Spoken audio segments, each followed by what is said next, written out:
Chapter 87. I have to get busy. Regardless of what Sai Yu was thinking, Fu Yun tactfully asked him to leave. Although Wen was not around, she had already promised Wen that she would not get close to Sai Yu, so she had to keep her promise.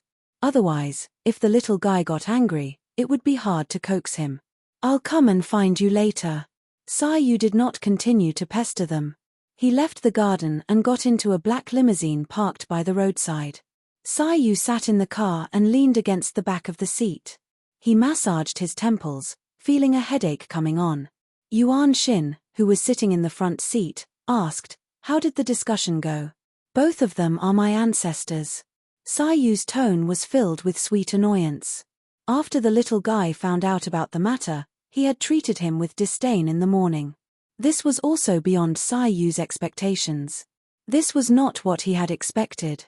Wasn't Wen happy to accept it? Even if he was uncomfortable, it would only last for a day or two. He would coax him and it would be over. Who knew that he would reject him so much? He could even feel the little guy's hostility towards him. Were this mother and son pair born to be his nemesis? Didn't you ask for it? Yuan Xin gloated. He was so happy that he could eat 3 more bowls of rice when he saw Sai Yu, who had always been good at strategizing, stumble again and again. Finally, there was someone who could deal with this wretched man. Yuan Xin was in a good mood. He happily whistled as he drove to the set. Sai Yu frowned. Yuan Xin was too arrogant. "Hence," he said, "you don't have this month's bonus." The whistling stopped abruptly. Yuan Xin cursed silently. Wretched man. Sai Yu did not care about Yuan Xin's thoughts. He was thinking about what exactly had gone wrong. For a child, it would be easier to reject and accept a complete stranger as his biological father, right? He had spent so much effort communicating with Wen to deepen their relationship. He could clearly see Wen's dependence and admiration towards him. If he revealed their relationship now, Wen should be able to accept it more easily. Why was his attitude completely the opposite? Could he say that they were indeed mother and son? Their reactions were exactly the same. One was hostile, and the other was distant. This was not going according to his script at all. Could it be that he had done something wrong before? The car drove along the road in an orderly manner. After a moment of silence, Yuan Xin suddenly said, "Sai Yu, let me say something as a bystander." Yuan Xin and Sai Yu had been partners for more than 10 years. In the end, he couldn't bear to see him enter a dead end alone. Even though he was amused to see him deal with Fu Yunruo and her son's matter with confidence but not achieving the desired effect, they had been friends for so many years. He also hoped that the 3 of them could put aside their misunderstandings and become a true family. You can advance step by step in the business world. You can control a project from the start to the future as you wish, but you can't do that when it comes to relationships. The world of business is different from the world of relationships.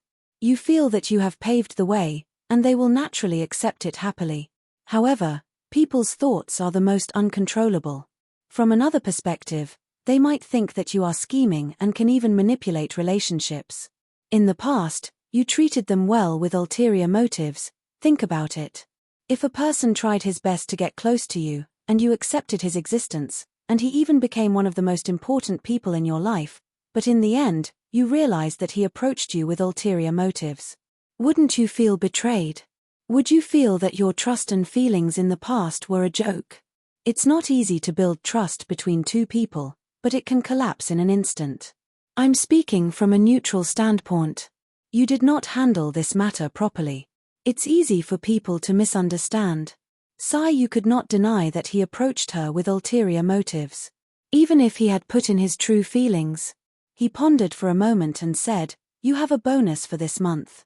Yuan Xin was instantly delighted. Double. It seemed that his efforts were not in vain. Sai Yu laughed. "You wish." Yuan Xin. He should not have said so much nonsense. He should have let him take more day tours. Wen sat on a small chair with her elbows on the desk. She rested her chubby chin on her hand and looked melancholic. Behind her, a group of children were chasing each other and playing with each other happily. Teacher Su and the lifestyle teacher looked at the children playing and then noticed Wen, who was sitting alone and seemed out of place. Teacher Sue walked over and asked gently, Wen, what's the matter? Are you not happy? Can you tell me about it? Wen glanced at Teacher Sue and shook his head. Teacher, I'm fine. How could he tell the teacher that dirty linen should not be aired in public? He did not have anyone to share this kind of thing with. Until now, he still felt that it was unreal and that this matter was ridiculous. If he really was, then what about his previous life? Why did he not appear in his life? Why did he not help his mother? What bothered him the most was why did he not appear even when his mother was no longer around? Wen's eyes were filled with confusion. He could not accept that the person he had always liked and admired was the scumbag that had been deeply ingrained in his mind. Even if they missed each other in their previous life, logically speaking, he could not blame him. Perhaps he did not know of their existence all these years. In this life, the trajectory of their lives had changed, which allowed them to cross paths and reunite. However, he still could not let go of this matter. He even felt wronged. Why did he not come to them in his previous life? Wen, come and play with us. Kang's sturdy little body pounced on Wen, almost pressing Wen to the ground. Teacher Sue hurriedly helped Kang up. Kang, you can't pounce on other children like this. You will get hurt, you know? Kang laughed a few times. His eyes turned, and then he stuffed the plastic golden cudgel in his hand into Wen's hand. Wen, let's fight monsters together. Lei squeezed over, holding a pink fairy magic wand in her hand. She pouted and said, Wen wants to be a fairy with me. Baia noticed Wen sighed and hurriedly ran over, hugging Wen. I also want to be with Wen. The children quarreled over Wen again. Wen.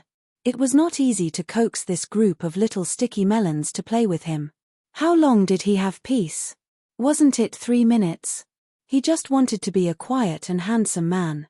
Why was it so difficult? Teacher Sue looked at them with a smile. They would not stop this small quarrel. They only needed to pay attention to the propriety between the children. Sure enough, the children soon shook hands and pulled Wen to play together.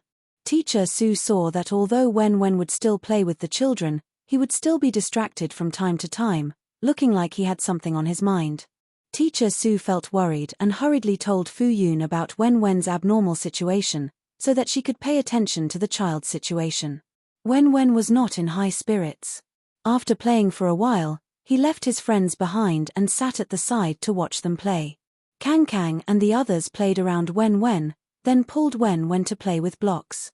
Wen played 1 or 2 blocks, then watched them play. Wen sat quietly for a while and could not help but ask his friends, Kang, do you think it's good to have a father?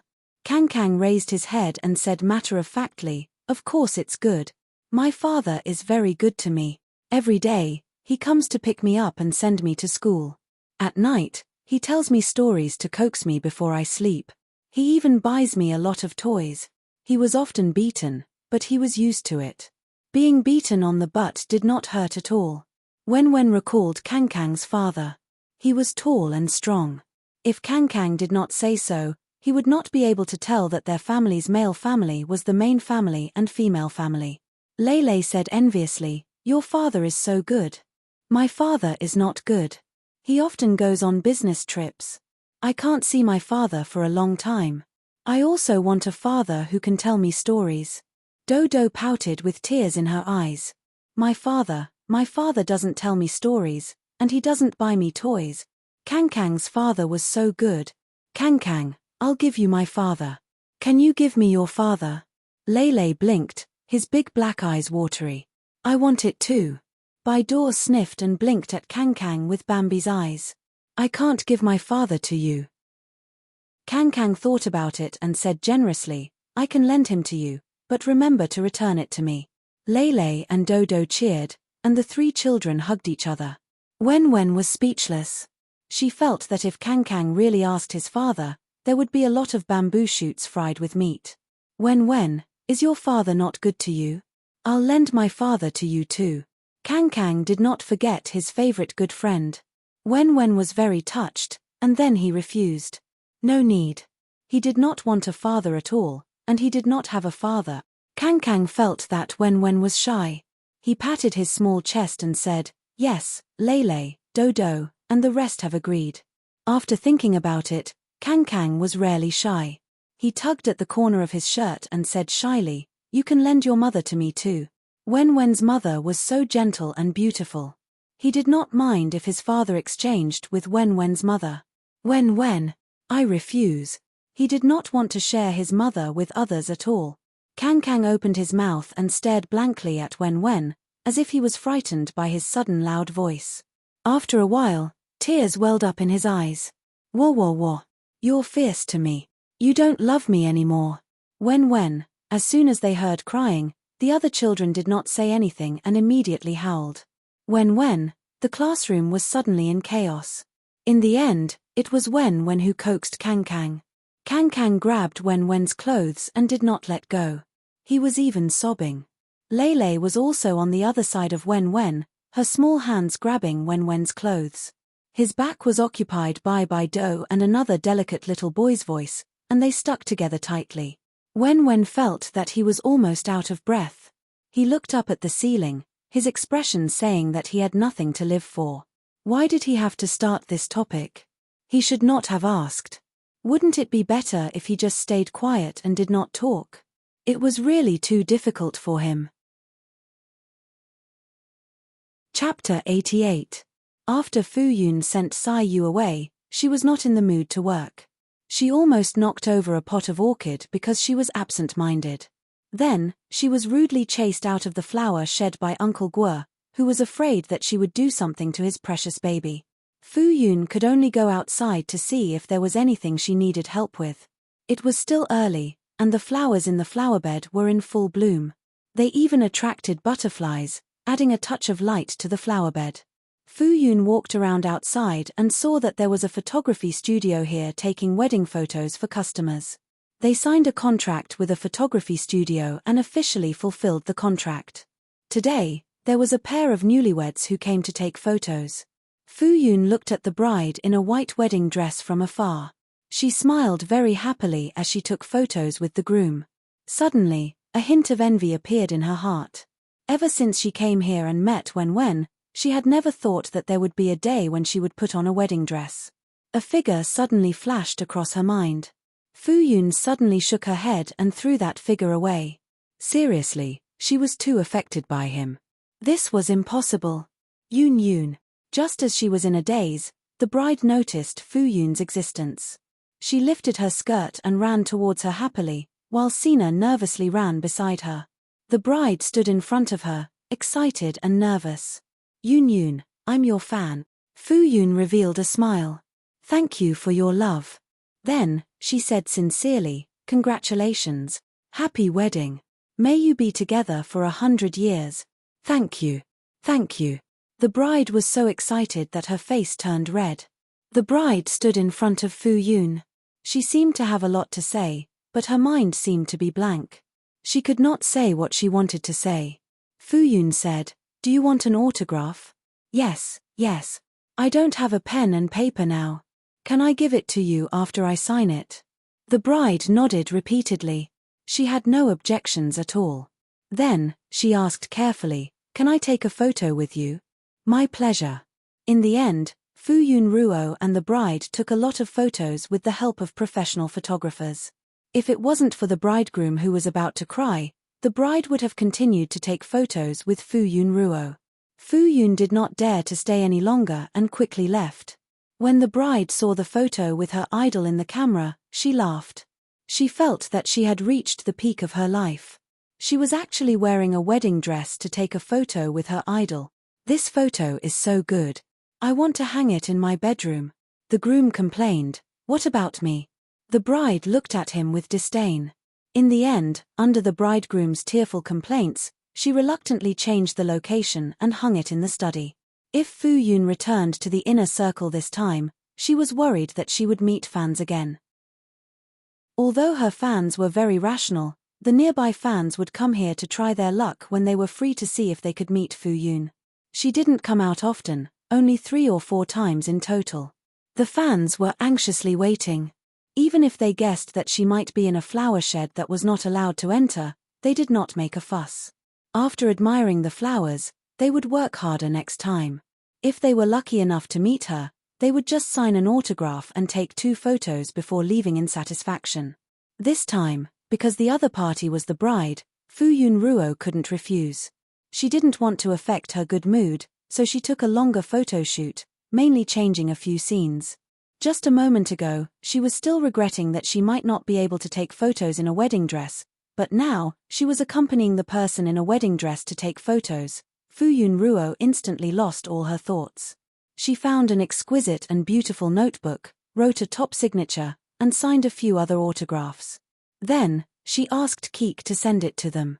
The others also wanted to join in the fun and asked for autographs. Fuyun Ruo noted down the number of autographs she wanted and sent them out when she had enough autographs. As she would meet fans from time to time, Fuyun Ruo bought a few notebooks specially used for autographs. After that, she didn't go out and continued to take care of the flowers and plants. When she received the message from her teacher, she finally got rid of all distracting thoughts and focused on work. After Fuyun Ruo thanked her teacher, she didn't have the mood to work and went to the school gate early to wait. Fuyun Ruo thought that this matter would affect Wen so much. Was she too careless? Suddenly, she regretted telling Wen. She didn't know if it was right or wrong. Suddenly, there was a knock on the car window. Fuyun Ruo looked up and saw a very familiar person standing outside the car. She rolled down the car window and Sayu's face appeared in front of her. Fuyun Ruo, Sayu supported himself with one hand on the car door and leaned forward slightly. Ruo, aren't you on set? Why are you here? I've finished filming my scenes for today. Oh.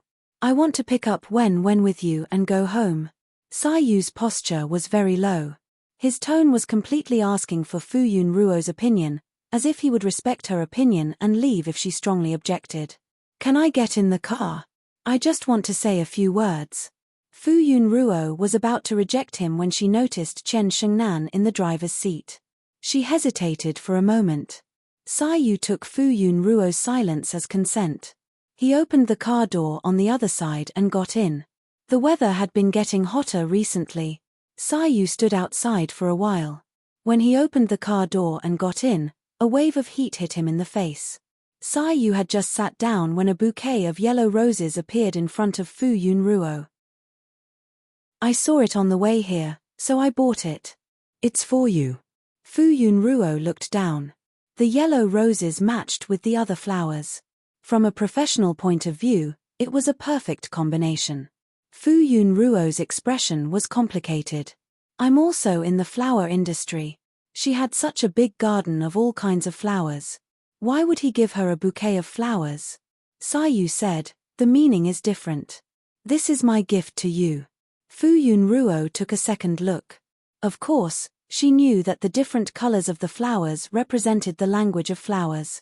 Yellow roses represented an apology, and it was used between couples. This is not suitable. Fuyun Ruo waved her hand to express her rejection. Sayu's voice suddenly became low. The people in the shop said that this bouquet of flowers is the most suitable for an apology. I just want to apologize to you. Can't you forgive me, Ruo? Fuyun Ruo snatched the flowers away. Stop talking. Fuyun Ruo was afraid that he would say something nonsense. Shengnan was still here. Sayu's lips curved slightly. Then, he quickly flattened and asked in a low voice, the driver sent me here and left. Can I take your car home? Fuyun Ruo was speechless. She looked at Sayu's face. The words give an inch and you want a mile seemed to be engraved on it. It was very obvious. Fuyun Ruo was silent. Wen will be unhappy if he sees you sitting here. Sayu Ruo was speechless. Didn't Wen say that he wants to talk to me? He'll have time after school, right? There was no way to refute this. Fuyun Ruo lowered her head and did not say anything. She looked at her phone and chatted with her friends in the group. Although they did not gather often, Fuyun Ruo was already familiar with some of the big streamers on the platform and had a few good friends in the industry. Whenever they had time, they would appear in the group and talk about everything and gossip. Sayu Ruo kept looking at Fuyun Ruo. Then, He lowered his head and pressed on his phone screen for a while. Fu Yunruo, who was chatting happily, suddenly received a new message. Why are you ignoring me? Then, he sent an aggrieved emoji. Fu Yunruo was speechless. Fu Yunruo could not help but glare at him. She had to be strict and not talk to Sai Yu. Thus, she pretended not to see it. Sai Yu sent a lot of emojis in a row. She did not know where he found them. They were very lifelike and very cute.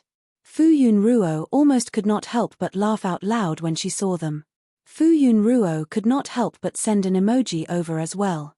Then, Sai Yu sent even more emojis. After replying to one, there were two more. She had never lost in sending emojis. Thus, they started to fight with emojis. Until Qian Shengnan's voice sounded. Yunruo, school is over. Fu Yunruo looked up and out of the car window. Indeed, there were already teachers leading the children out of the school gate. Fu Yunruo quickly got out of the car and did not forget to emphasize, "You're not allowed to come out." There were so many people outside. They would recognize Sai Yu the moment they saw him. He did not want to attract too much attention. Emojis were really poisonous. She did not want to pay attention to him at first, but she was too engrossed in the emojis and did not notice. Fu Yunruo quickly took Wen back from the teacher. The little girl pulled Fu Yunruo and could not wait to leave. Her eyes were still looking around vigilantly, afraid that Kang or someone else would suddenly appear to snatch her mother away from her. Fu Yunruo followed her while observing Wen. She still looked energetic. If the teacher had not mentioned it to her, she would not have known that the little girl was still affected in school. Fu Yunruo opened the car door, carried Wen into the car, and then sat in. Wen turned her head to look behind. Only when Fu Yunruo got into the car and closed the door and did not see anyone rush out to exchange their mother with him did he heave a sigh of relief. Then, he turned his head and suddenly saw the person he did not want to see sitting next to him. "Why are you here?" If she was not restrained by the seatbelt, Wen would have jumped and hit the roof of the car. Sai Yu's mouth twitched. Was he so invisible? Just as Fu Yunruo fastened the seatbelt, Wen jumped and almost did not buckle it. She could not help but pat his little shoulder. "Don't move." Wen turned her head to look at Fu Yunruo and said angrily, "Why is he here?" Fu Yunruo said, "Didn't you want to talk to him? He happened to have time, so he came to pick you up." Wen was so angry that she slapped the cushion. "Just tell me a place and I'll go." She did not want him to pick her up. When she lowered her head, she saw a bouquet of flowers on the seat. "Who gave this to you?" Fu Yunruo saw his intense reaction and did not dare to tell the truth. She said directly, "This is not my flower. It's his. It's not because he's so strong that there's no place for him to put it, so he put it here temporarily." With that said, Fu Yunruo threw the flowers back into Sai Yu's arms. "All right, he took it himself. Mom won't help him put it back." Wen looked at Sai Yu critically and accepted Fu Yunruo's explanation. "Sai Yu." He looked at this rascal and frowned. Why did he suddenly become so unadorable? Wen widened her eyes and stared back. She was like a little hedgehog with spikes all over her body. Fu Yunruo saw this and quickly comforted her. "All right, Wen, don't be angry. It's Mom's lack of consideration. It's Mom's fault. She should have rejected him sternly just now. It's not Mom's fault." Wen glared at Sai Yu. It must be Sai Yu's fault. He was taking advantage of Mom's soft-hearted heart and pushing his luck. Wen was exasperated with his mother for failing to live up to his expectations.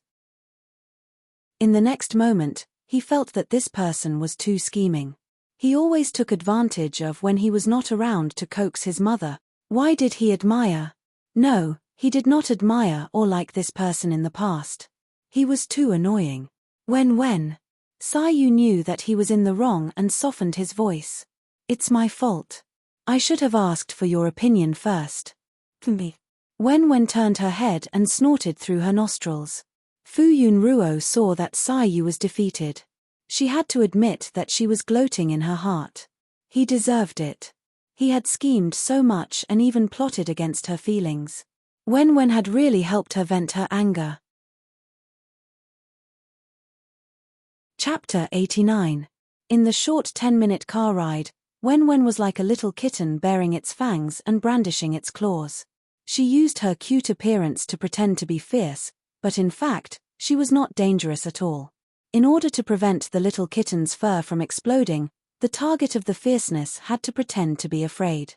As soon as the car stopped in front of the house, Wen immediately pushed Fuyun into the house and looked at Sayu vigilantly from time to time. Fuyun looked at the two of them and followed Wen into the house. Wen reminded her worriedly, "Mom, you can't come out and eavesdrop.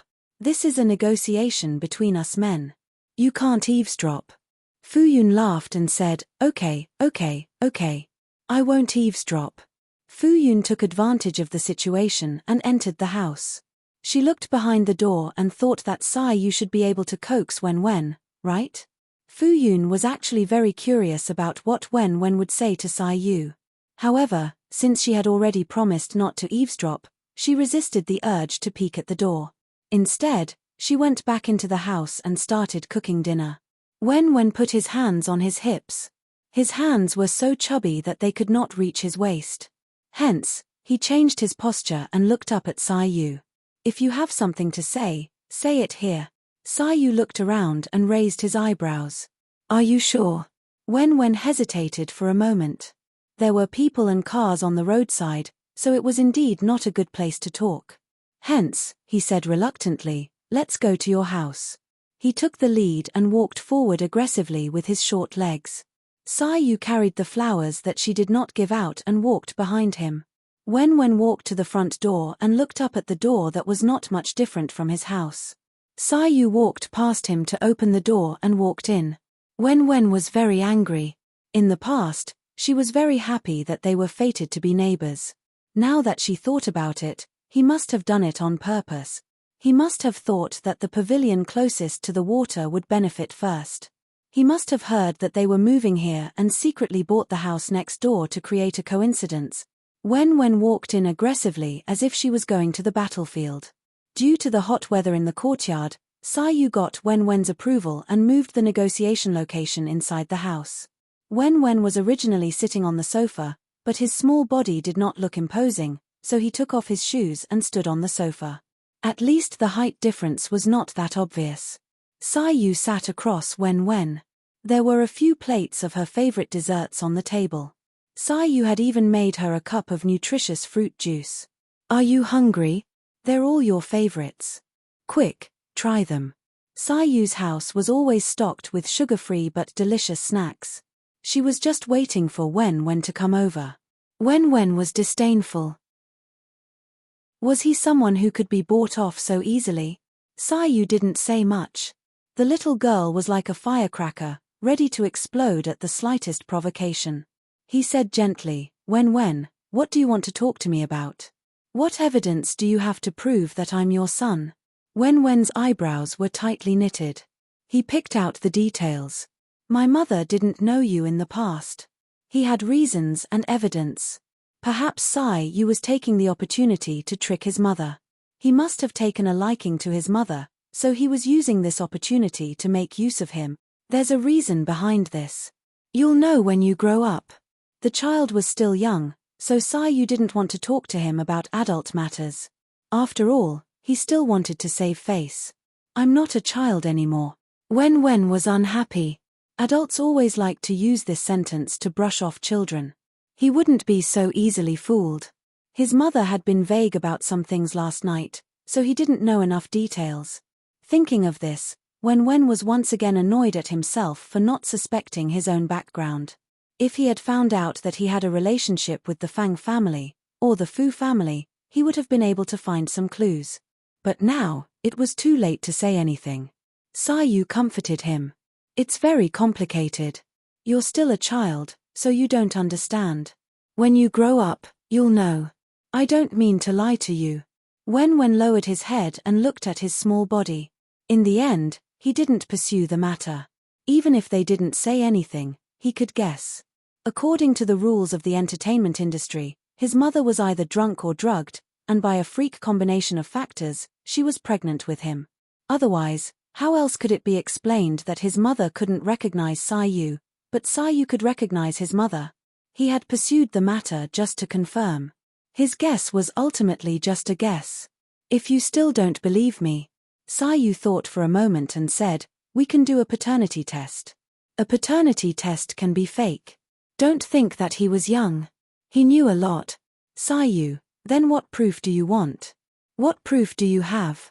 This little brat was stubborn. Wen said with certainty, anyway, you can't be my father. I'm your father. No. Yes. The two of them quarreled like elementary school chickens. They only stopped when their mouths were dry. The two of them quieted down and looked at each other. Sayu picked up his fruit juice and drank half a glass. Wen lowered his head and looked at the fruit juice in front of him. In the end, he couldn't resist the temptation. He jumped down and stood on the floor. He picked up the glass on the glass table and gulped it down. However, he didn't have the slightest self-awareness. After burping, he climbed back onto the sofa and stood up high to continue the confrontation. Sayu said, how can you prove that I'm not your father? Wen was eloquent. I don't look like you. I look like my mother. Yes, the son resembles the mother. But didn't you notice? When we look carefully, we also look a little alike. Everyone says so. You have to admit it. Although the little resemblance in appearance was covered up by his bulging baby fat and cute outline, he could still see some resemblance in his demeanor. Wen said self-righteously, that's because I imitated you, so my behavior is a little like yours. But this can't be used as proof. He was annoyed. Of all people to imitate, he had to imitate Sayu. Otherwise, there wouldn't be any resemblance at all. Neither of us can raise flowers. You and I are not the only ones who can't raise flowers. We eat grapes and don't spit out seeds. You and I are not the only ones. I'm very good at acting. You are also very talented. You and I are not the only ones who are talented. I like to eat fish and meat. I don't like to eat vegetables. Most children don't like to eat vegetables. Brat, don't you know that if there are too many coincidences, it's not a coincidence anymore? I also know that it was purposely set up. Sayu looked at Wen speechlessly. This brat was not easy to deal with. Sayu realized that he couldn't fool. No, he couldn't convince a child.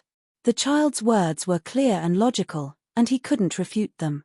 Thus, he used Wen's logic to refute. Then you can't convince me and prove that I'm not your father.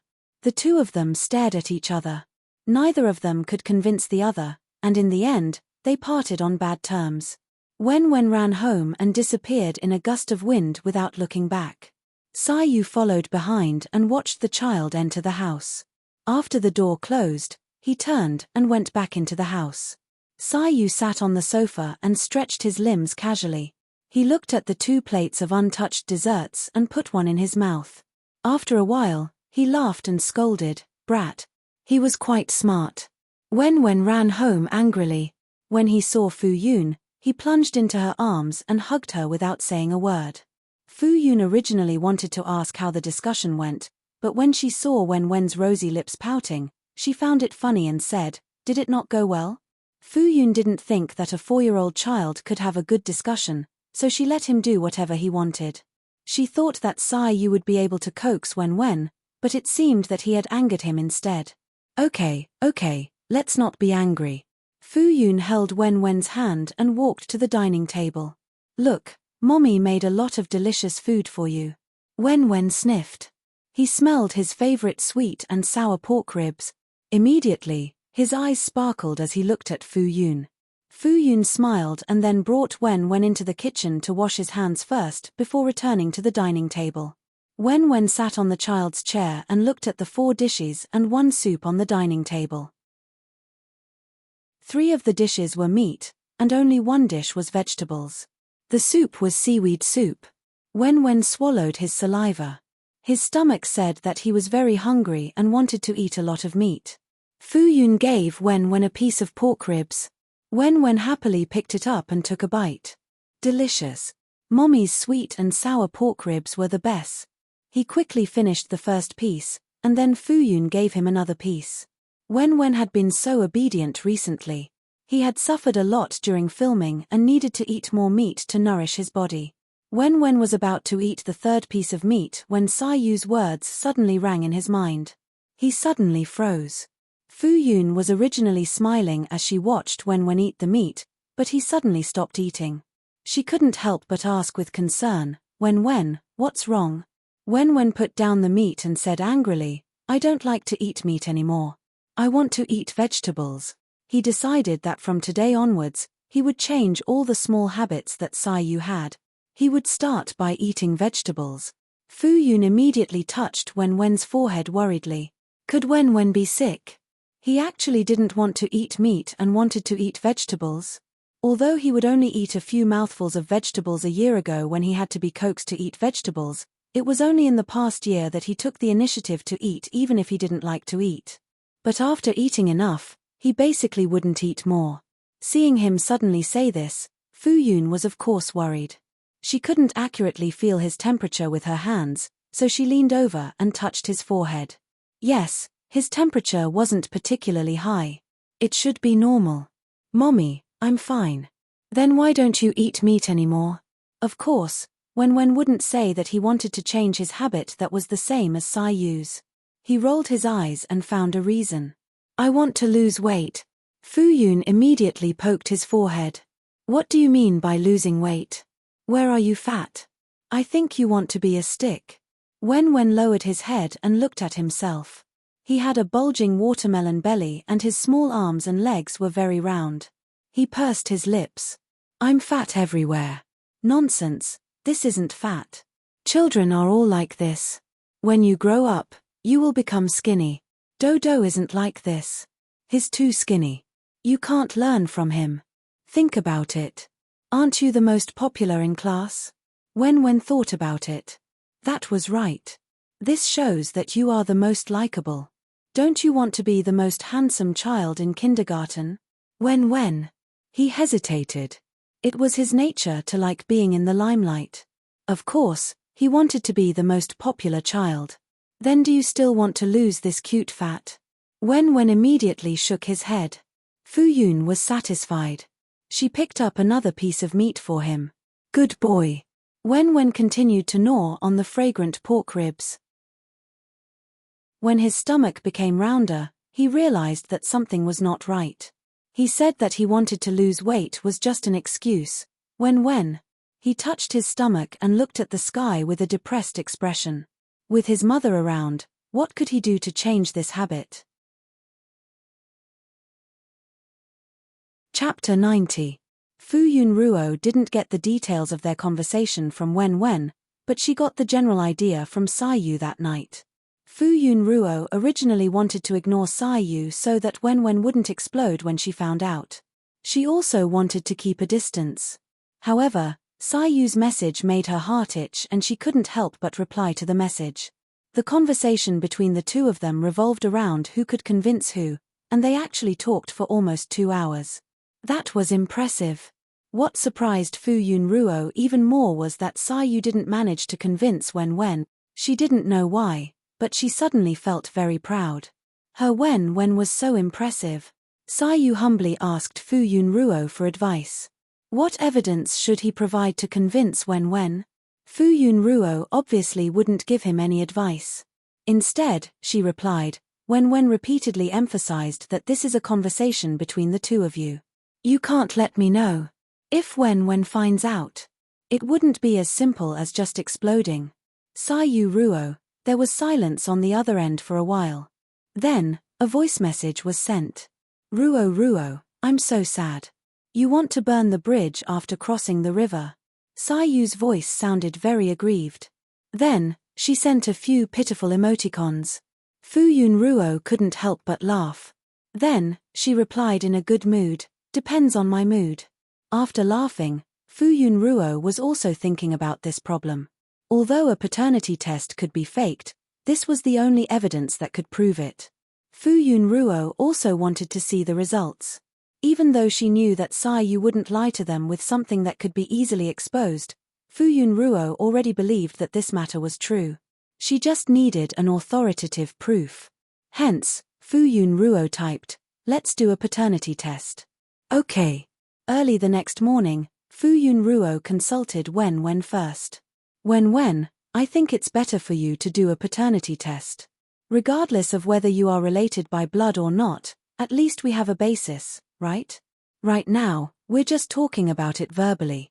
Whether it's true or not, we don't have much confidence. Fu-yun also felt awkward. Her child was already so big. As a mother, she did not even know who the child's biological father was. She wanted to do this report not because she wanted to know about Bang Siue, but because she wanted to figure it out. A paternity test is the most authoritative and effective way to identify whether two people are related by blood. Fu-yun was worried that Wen did not understand what a paternity test was, so she deliberately explained it to her.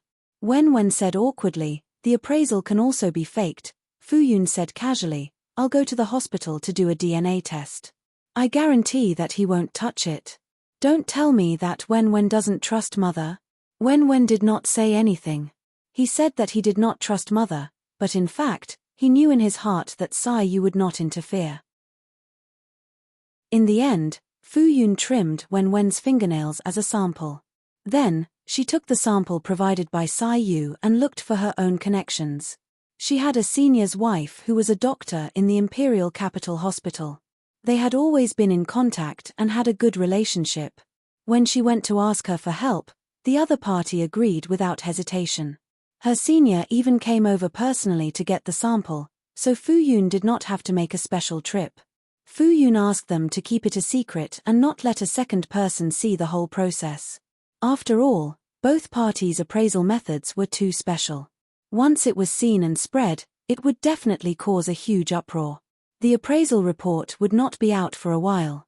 Fu-yun was also absent-minded when she was working. Even if she knew that the results were almost certain, she would still be affected. In the end, she forced herself not to think about it and used work to divert her attention. Wen was also affected. He knew in his heart that the appraisal report would be out in 2 or 3 days. He wanted to hurry up, but in the next moment, he guessed that there might be all kinds of accidents before the report was out. However, his attention was quickly diverted by other things. When Kang saw Wen, he clung to him and looked aggrieved. Wen, my father hit me again last night. Kang touched Metis' butt. I told my father that I wanted to lend him out, so he hit me. Although it did not hurt, it did not affect him from asking Wen for consolation. Wen.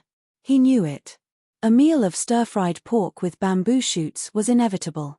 Leilei's face was full of horror. Your father hits children? Kang nodded. Yes. Leilei and Do subconsciously covered their little butts. Although their father did not spend much time with them and would not tell them stories, he would not hit them. Kang said resolutely, I won't lend him to you. It won't be good if he hits you. Just hit me alone.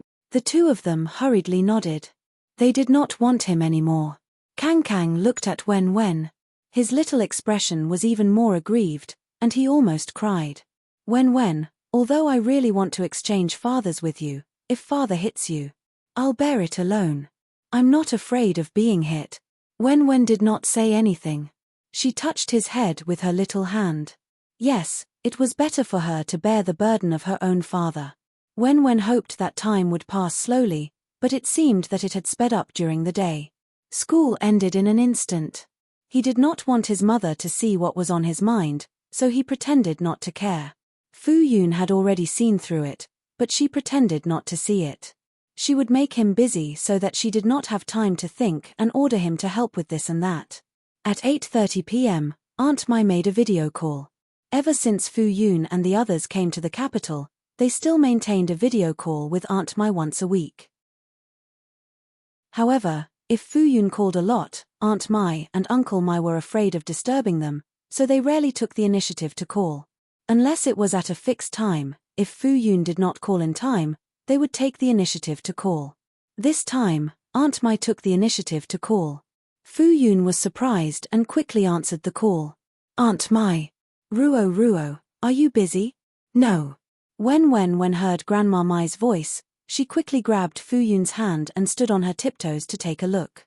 Fu Yun fixed his phone on the low table in the living room and sat in front of the camera with Wen Wen in his arms.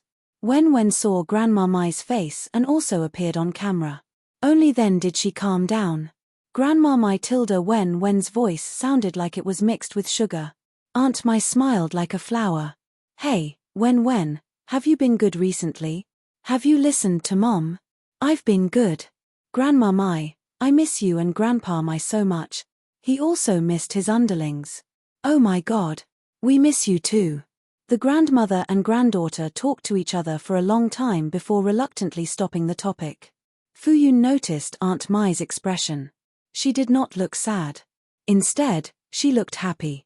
It must be something good for her to take the initiative to contact him this time. Sure enough, after a while, Aunt Mai spoke. Ruo, I have good news for you. Aunt Mai beamed. She was in high spirits when there was good news. She looked a few years younger. Fu Yun asked curiously, what's the good news? Our village and the surrounding villages have been included in the plan to build beautiful villages. We will be building villas together. Fu Yun said happily, this is great news, and you don't have to worry about the quality. Everyone in our village will be watching. If the materials used are not good, we will not comply. After all, they were using their village's homestead. Whether it was new or old, they would all be demolished for the entire village's planning. There were a lot of wrangling involved in this, but it was temporarily settled. The entire village had signed the letter of intent. What we mean is, Ruo, do you want one too? Everyone in our village treats you as a villager. If we allocate it to you for free, some people might feel uncomfortable. However, if you give the village some money, no one will have any objections. Friendship was one thing. When it came to benefits, Uncle Mai and Aunt Mai had to take the interests of the villagers into consideration. They could not be biased. Otherwise, the village would have objections. If it was just them, they would be happy to allocate a villa to Fu Yun. However, not everyone in the village treated Fu Yun so well that they did not care about their own interests. Sure. Aunt Mai, I'm willing. You have to help me say that I want it. The homestead in the village was not for sale. Fu Yun had lived there for so many years, but she could not buy a house that belonged to her. She did not expect that there would be an opportunity this time. Fu Yun naturally did not hesitate. Aunt Mai, I can't make things difficult for you. I'm already very happy to be able to become a part of the village. I'll give you as much as you want. Fu Yun said happily, can I give you 200,000 yuan first? Help me settle it first. I'll make up for the lack of money later. Her savings had just been cleared before the end of the year. Although she had made a lot of profits this year, she had to pay off the loan, Wen's tuition fees, and other miscellaneous expenses. She did not have much cash saved, so she could only take out this little.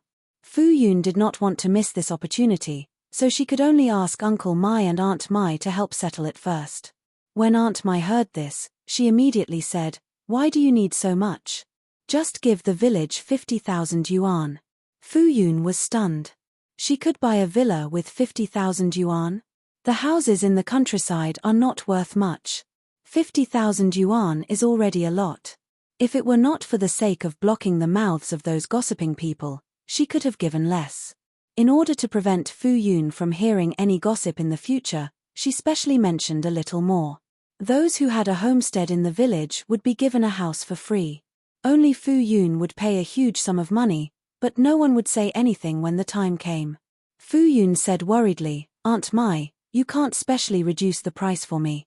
It should be as much as it should be. Uncle Mai was the village chief. If his prestige decreased because of her, she would feel very guilty. I really didn't reduce it. You know the prices here.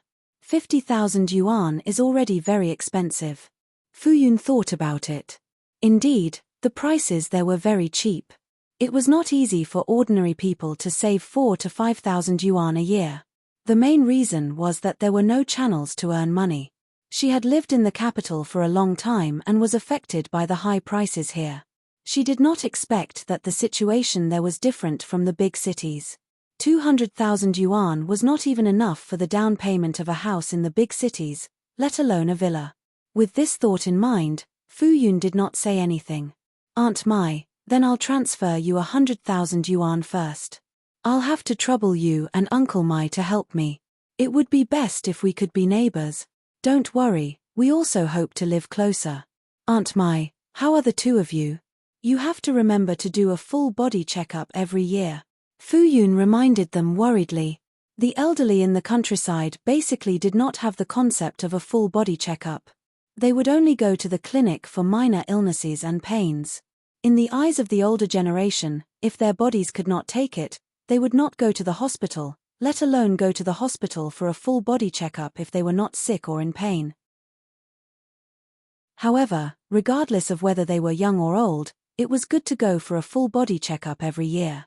If they accidentally contracted any illness, they could be found and treated as soon as possible. Got it. Your Uncle Mai and I will remember to go. Aunt Mai had been instilled with so much by Fu Yun, how could she not take it seriously? You have to take good care of yourselves in the capital. Aunt Mai nagged. Fu Yun and Wen nodded repeatedly and responded from time to time. Then, they chatted about each other's recent situation. It was almost 9:30 p.m. before she reluctantly hung up the phone. Fu Yun said happily, "We are going to have our own house in Shenghe village." When they were in Shenghe village, they had always lived in Aunt Mai's old house. Although they were already very familiar with it and treated it as their other home, it was still rented and not their own. Now that they had something that completely belonged to their family, the meaning was different. Every time Fu Yun and Aunt Mai communicated, Aunt Mai would mention the changes in their hometown to her. Before she left, she heard that an inspection team had gone to their place to investigate. It was said that because the air quality there was excellent and contained some factors that were very good for the human body, they wanted to develop a 5S level leisure and retirement resort. Later on, good news came one after another. For example, they wanted to build an airport, investors and the government cooperated to promote the project, and many places were being planned. No matter how long it would take to realize it, as long as the project was not abandoned halfway, she could afford to wait for 20 to 30 years. Wen was also very happy. He could go back often in the future. That place was going to be their home. The results of the appraisal report came earlier than Fu Yun had expected. The next afternoon, her senior brother personally sent the appraisal report over. Your senior sister-in-law personally handled the entire process. She didn't let a second person handle it, and the result is here. Her senior brother might have guessed something, but this was his junior sister's private matter. He wouldn't say much. If she needed his support, he would definitely not hesitate. Thank you, senior brother and sister-in-law. I've troubled you. You're welcome. Her senior brother smiled. We're very happy that you came to us for help. After exchanging a few pleasantries, her senior brother considerately gave Fu Yun some space and went to see her teacher. Fu Yun looked at the sealed document bag and felt a sense of homesickness. She could guess the result, but when it came to it, she didn't dare to look at the result. After an unknown period of mental preparation, Fu Yun took a deep breath and tore open the seal. She took out the paper inside. Seeing the results of the appraisal, the parent-child relationship was 999%. Although it was an expected result, Fu Yun suddenly felt that the dust had settled. It was really. Fu Yun put the document away and sat quietly for a while. Her mind was blank. After a while, she walked out. Her senior brother had already left. Only Uncle Guo was watering the orchids in the flower shed. Fu Yun looked around and then picked up a pair of scissors to trim the leaves.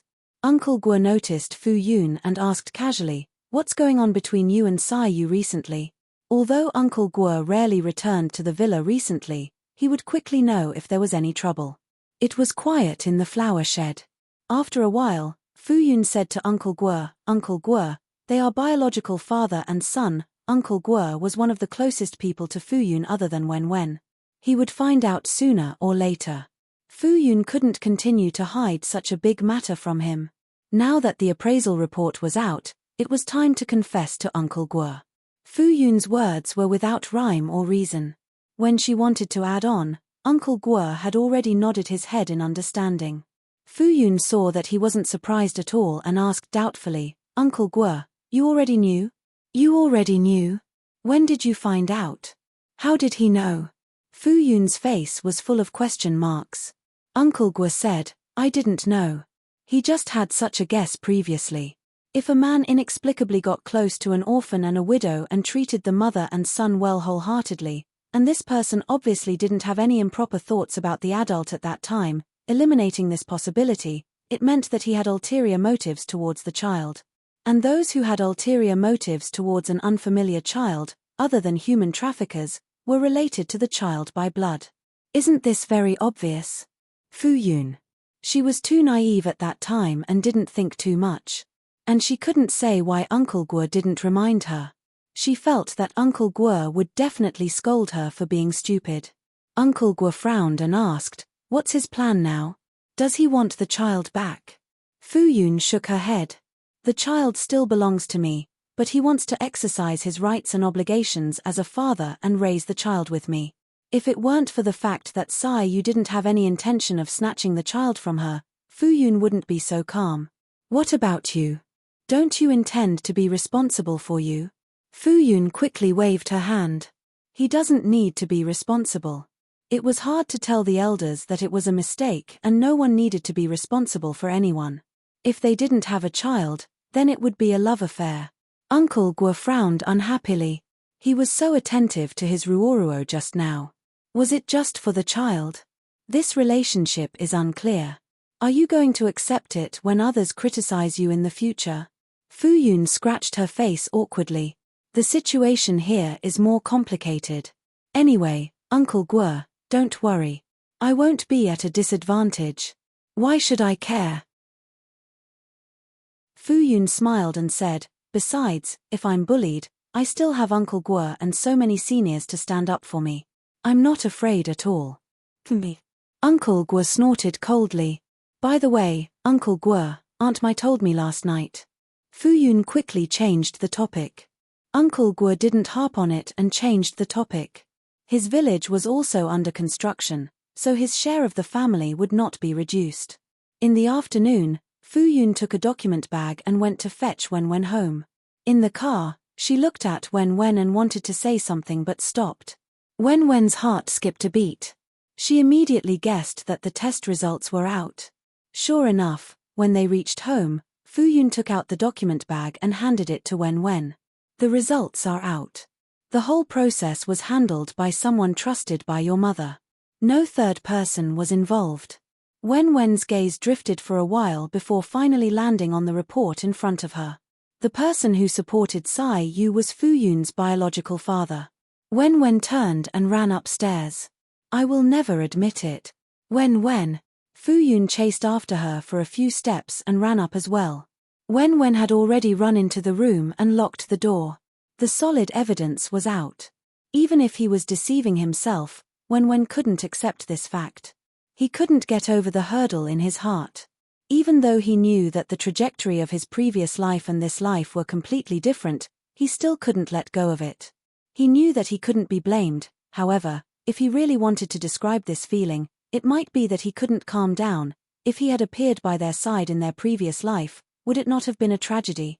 He only knew that his mother had passed away early in his previous life, but he didn't know what exactly happened. Fu Yun shouted a few times outside. She really didn't understand. She didn't know why they could get along so well when they were blood-related. After knowing that, Wen was so repulsed. She recalled that she really didn't instill in her child that his father was a bad person and that he was the one who abandoned him and his mother. She also beat around the bush. Auntie Mai said that she had been watching over the village and no one said anything nonsense in front of Wen. If Fu Yun couldn't get Wen to come out, she stood outside the door worriedly.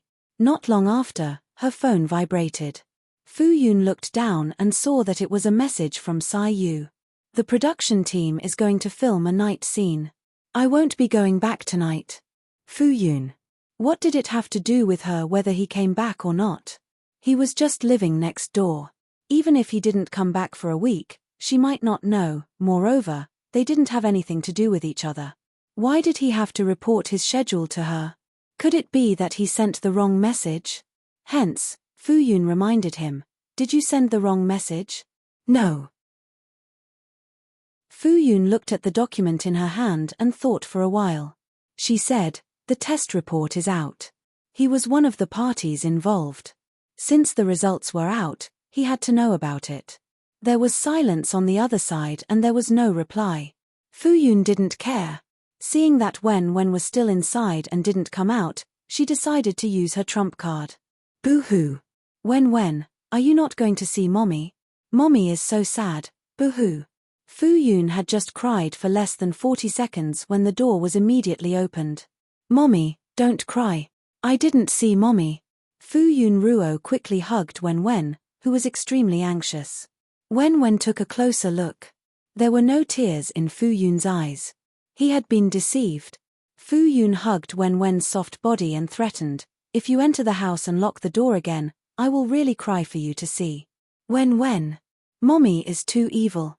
Fu Yun carried Wen and walked to the first floor. Wen hugged Fu Yun's neck and didn't move. He knew that he was quite heavy. If he moved, what if his mother hugged him tightly and the two of them fell? Fu Yun carried him to the sofa and sat him down. She tapped his little nose and said, "Don't run around." Wen didn't say anything. He was going to throw a tantrum. Qian Shengnan was already preparing dinner in the kitchen. Fu Yun took care of Wen and went into the kitchen to help. Tonight's dinner was relatively simple and was ready very quickly. Fu Yun called Wen, who was sitting at the small desk and doing homework, to have dinner. Just as she scooped the rice, she heard the doorbell ring. Fu Yun put down the bowl. "I'll go and take a look." Wen looked over warily. Her big eyes clearly said, "Is it Sai Yu? Don't open it." Fu Yun comforted her. "He has to film a night scene tonight. It's not him." Fu Yun walked out and clearly saw the person standing at the door on the surveillance screen at the entrance. It was Sai Yu. Fu Yun.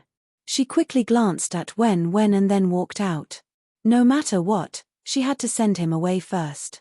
Otherwise, if Wen found out, he would probably be so angry that he wouldn't be able to eat. Fu Yun went out to open the door and immediately said, "Don't you have to film a night scene?" Sai Yu said, "The report is out." When he heard the news, how could he be in the mood to film? He hurriedly rushed back. Wen, do you believe me now?" Fu Yun couldn't help but ask, "Aren't you going to ask what the results are?" Sai Yu said with certainty, "It's obvious." "I know it must be." Fu Yun couldn't help but probe, "What if it's not?" "It's impossible." Fu Yun. "All right. Ruoruo, there's something I want to tell you." Fu Yun turned back to look at the door, afraid that Wen would run out. She hesitated for a moment. "It'll be quick.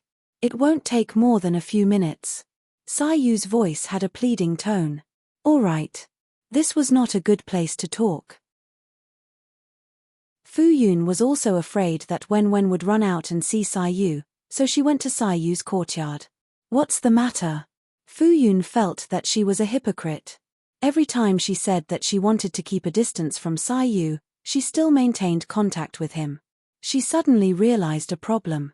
With Wen as a bridge, she might not be able to completely draw a line with Sai Yu. "I'm very sorry." Sai Yu said directly.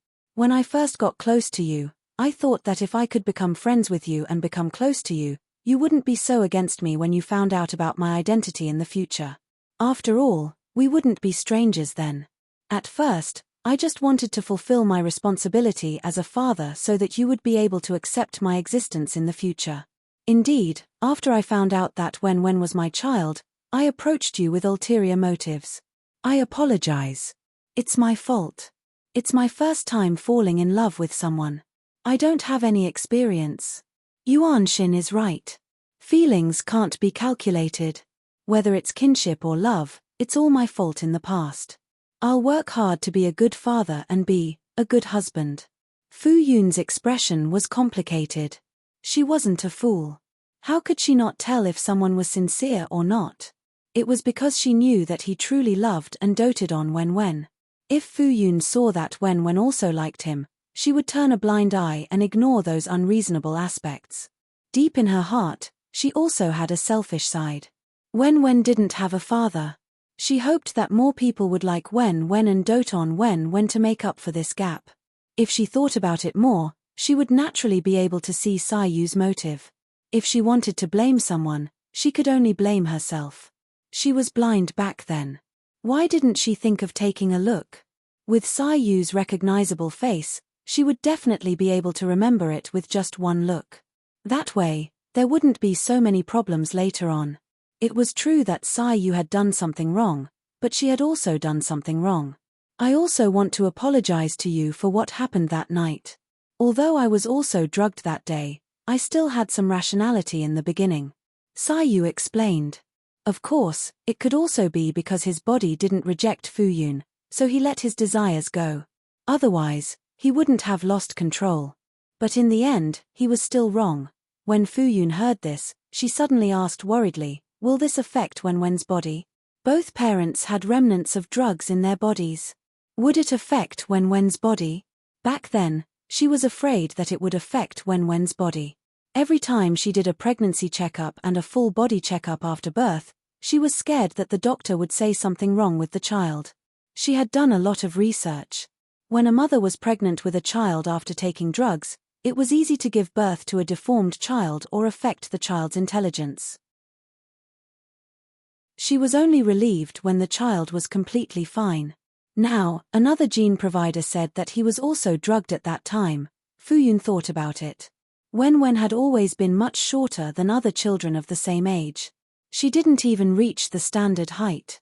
Was it because of this? Oh my God. Could it be that Wenwen had dwarfism? Fuyun was so anxious that she almost cried. Sayu. When he heard Fuyun's worry, the corners of his mouth twitched. Our son looks like me. It'll be fine. Fuyun's eyes were brimming with tears. Were you also this short when you were young? Yes, I'm this short. When you're 14 or 15 years old, your height will skyrocket. During the period when he grew the most, he seemed to be able to hear his bones cracking when he slept at night. However, there was a team of nutritionists at home. All aspects of nutrition were kept up, so there wasn't much discomfort. After Fuyun heard this, she looked at Sayu's height of almost 1.9 meters and instantly felt relieved. She was worried and confused. In the original novel, Wenwen was also a tall and handsome man with long legs. How could he have dwarfism? Moreover, the doctor said that he was very healthy. Yes, Wenwen was a late bloomer. If you're really worried, you can do a full body checkup. Fuyun nodded. Yes, she definitely had to do it. Other than this, don't you have anything else to say? Fuyun blinked. What did she want to say? Sayu held his forehead. Forget it. He shouldn't have had any hope. Chapter 91. Fuyun Ruo didn't want to talk anymore, so she had to go back quickly. Hence, she said goodbye to Sayu and hurried home. The moment Fuyun Ruo entered the house, she saw Wenwen standing at the door with an unfriendly look in his eyes. Where did you go? Why did you take so long to come back? Hearing this questioning tone, Fuyun Ruo quickly explained, the estate's property management looked for me to talk about something. I didn't notice that we were talking for so long. I didn't see you when I went out. Wenwen's eyes widened. His mother had actually lied to him. Could it be that the person who came was Sayu? That's because we went somewhere else to talk. Fuyun Ruo almost couldn't find an excuse. She quickly held Wenwen's hand. Have you eaten just now? Mommy didn't eat. I'm so hungry. Qian Shengnan brought the food out of the kitchen and explained, Wenwen refused to eat. He insisted on waiting for you to come back. Hence, she took the food to the kitchen to warm it first. Fuyun Ruo's heart ached as she touched Wenwen's stomach. She felt that this little watermelon had lost a little weight. She was annoyed. Sayu had picked the wrong time. It's Mommy's fault. Mommy shouldn't have forgotten the time. Wenwen was coaxed a little, and his expression softened. Then, he said with a straight face, don't do this again. Otherwise, I'll be angry. Mommy definitely won't do it again, Fuyun Ruo quickly promised. Then, Fuyun Ruo quickly served Wenwen food so that he wouldn't lose weight from hunger. After eating, Fuyun Ruo accompanied Wenwen to do his homework. Then, it was time for the mother and son to interact. Fu Yunruo really wanted to ask Wen why he didn't accept Sai Yu, but after thinking about it, she decided to let them settle it themselves. In any case, she was unconditionally on Wen's side. If Fu Yunruo didn't mention it, Wen Ruo took the initiative to bring it up. Mommy, you have to be obedient. Yes, I'll be obedient. You can't be swayed by Sai Yu's sugar-coated bullets. He has ulterior motives. Wen obviously didn't believe that it was the property management that came to look for her during dinner. Although this matter was over, it still had to be emphasized. Yes. Don't worry, I won't. After Fu Yun responded, she patted Wen's head. You have to be polite. You can't call your elders by their names. What kind of elder is he? Wen snorted. Fu Yunruo dragged her voice. Wen, it's Uncle Yu. Wen said reluctantly. Fu Yun patted his head. Wen puffed up her chubby cheeks. Don't change the topic. Wen made a few more requests, and Fu Yunruo agreed to them all. Seeing that Fu Yunruo's attitude was good, he ended the topic in satisfaction. Early the next morning, Wen and Fu Yunruo went out to school. Sai Yu was already fully armed and prepared to send Wen to school. Wen didn't even want to say anything. She quickly pulled Fu Yunruo into the car. Sai Yu also drove his own car and followed behind. After arriving at the school gate, he also watched Wen enter the school before leaving. It was like this for a few days. Wen had an opinion. Why was this person everywhere? What's wrong with that guy? Wen's little eyebrows were tightly knitted together. Fu Yunruo looked at the car behind her, which was still quite a distance away. She said hesitantly, he wants to send you to and from school? Although Sai Yu had been following them, the distance was not close. She felt that it was okay. If she didn't pay special attention, she could pretend that she didn't exist. However, Wen was very sensitive. From a distance, she could recognize Sai Yu's car with a blurry vision. Wen said proudly, do I need him to send me? It was unnecessary and a waste of time. Don't think that he would be touched. Fu Yunruo didn't say anything. She had already decided that between the two of them, she wouldn't say anything that needed to be said. Wen turned to look at Fu Yunruo. Mom, why aren't you saying anything? Mom, listen to Wen. Wen frowned. Fu Yunruo couldn't help but touch his eyebrows. You're frowning at such a young age. It's easy for you to age quickly. You'll become a little old man in the future. Wen's little hand also touched it. Just as he relaxed, he subconsciously frowned again and said helplessly, I'm too worried. These two people didn't let him be at ease. Fu Yunruo held back her laughter when she saw his serious expression. Little children shouldn't worry so much. Otherwise, you won't grow tall. Height was Wen's obsession, especially when he secretly measured his height every week. There was basically no sign of him growing taller. It was worrying. When heard this, he immediately stopped talking. What if he really couldn't grow tall because he was thinking too much? When decided to pretend that he didn't see it, as long as it didn't appear in front of him. The next day, Fu Yunruo woke Wen up early in the morning and changed him into a cool and stylish set of clothes. Mom, where are we going? Wen's little head shook. Could it be that they were going to the flower garden? To the set? Fu Yunruo said, the director said that there are still some scenes that need to be filmed. Wen was suddenly struck by lightning. Going to the set meant seeing Sai Yu? I'm not going. When Fu Yunruo heard this, her face became serious. Wen, do you want to break the contract? Wen lowered his head and didn't say anything. He didn't want to face Sai Yu. We signed a contract with the set. If you say that you don't want to film before you finish filming, it's considered breaking the contract. We have to compensate the set 10 times. Do you want to be a person who doesn't keep his word?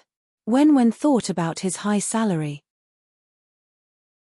How happy he was at first, but now that he thought about the compensation for breaking the contract, he was very disappointed. He couldn't afford it. Wen could only agree aggrievedly. All right.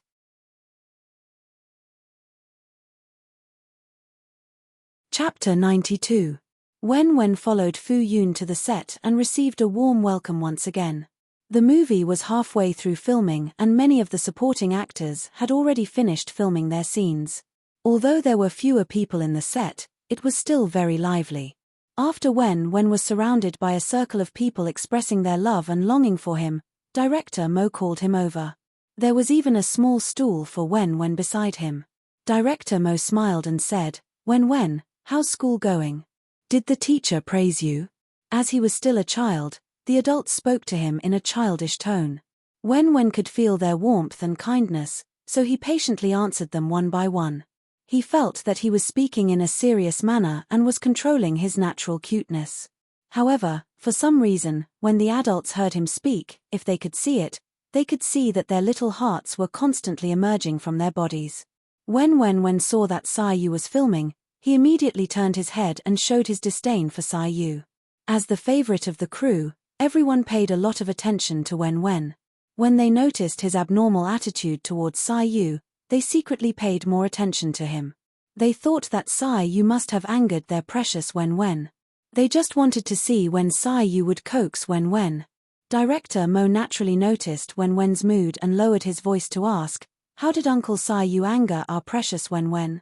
In the past, Wen's eyes would always sparkle whenever he saw Sai Yu and the other veteran actors acting. These old guys liked Wen so much because of his cute appearance and his pure passion for acting. They had been in this industry for decades and it was not easy to find such a good seedling. They couldn't help but want to take good care of him and let him grow up well. They looked forward to the day when he would shine brightly and stand at the top of the world. Wen subconsciously puffed up his face and said, no. Wen decided not to watch Sai Yu's acting anymore. She was determined not to learn from him. Director Mo chuckled and said, let Grandpa help you vent your anger. Director Mo suddenly shouted, there are still some problems with the scene just now. Let's do it again. When. The others were puzzled, but they quickly got into position. Then, they reshot the scene from before. When heard the word cut, she quickly tugged at Director Mo's clothes. His face turned red. Grandpa Mo, you can't do this. They had already finished filming. How could they deliberately cause trouble? Director Mo chuckled and carried Wen up to look at the footage that had just been shot. Do you feel better than before? Wen actually felt that there wasn't much of a difference between the two times and that it was already considered excellent. If she had to nitpick, the overall effect of the second time was slightly better. After Sai Yu finished filming, he walked towards them. Wen jumped up and ran away. His short legs moved so quickly that they couldn't keep an eye on him even when they shouted. Director Mo saw this and couldn't help but laugh. He teased, even the great best actor Sai has a day when you're avoided like a snake or scorpion. Sai Yu smiled nonchalantly. They were outsiders and wouldn't understand. Sai Yu looked at Wen, who had run to Fu Yun's side. The moment the little guy went to Fu Yun's side, he stuck to her and looked up at her with his little mouth. It was obvious that he was complaining. You have to coax him well.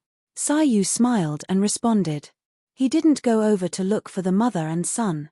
Instead, he chatted casually with Director Mo. What are your plans for the next drama? Or are you going to take a break again? Everyone in the industry was familiar with Sai Yu's habits. He filmed 1 or 2 dramas a year and would take a long break after each one. People with looks and ability were willful. No matter how low-key they usually were, they still had top-notch resources. Every time they appeared in public, they would be the most popular one. We'll see. Sai Yu didn't give a definite answer. However, Director Mo saw hope. An old friend of mine has been planning a drama. See if it's to your liking. His old friend had also wanted Sai Yu to be the male lead. When he found out that Sai Yu had snatched the role away from him this year and that there was little hope for him to take on a second drama, his old friend had scolded him countless times. Director Mo, you must be joking. The one you recommend will definitely be the best. Sai Yu smiled and changed the topic. But I'll have to look at the arrangements on my side. Understood. I'll ask my old friend to send the script to Yuan Xin. You can take a look at it when you have time and think about it before replying. Okay. Director Mo didn't let his old friend down. He instantly heaved a sigh of relief and laughed. Wen hugged Fu Yunruo's thigh and acted coquettishly for a while.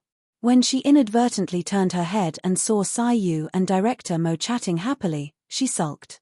Fu Yunruo naturally saw Wen's mood. The little guy really didn't mean what he said. He obviously cared a lot, but he was one-sidedly throwing a tantrum. However, she didn't say anything. Instead, she took out a box of exquisite and cute pastries in the shape of small animals. Sister Xia specially made these for you. Wen's eyes were filled with curiosity. It seemed to be quite delicious. Fu Yunruo picked up a piece and brought it to Wen's lips. He opened his mouth and swallowed it in one gulp. Is it delicious? Wen nodded. It's delicious. Why else would people say that good food was the best way to eliminate a person's troubles? Wen was fed for a while and quickly became happy. After that, Wen filmed a few more scenes and was fed by the young brothers and sisters in the crew. After a day, her stomach became round.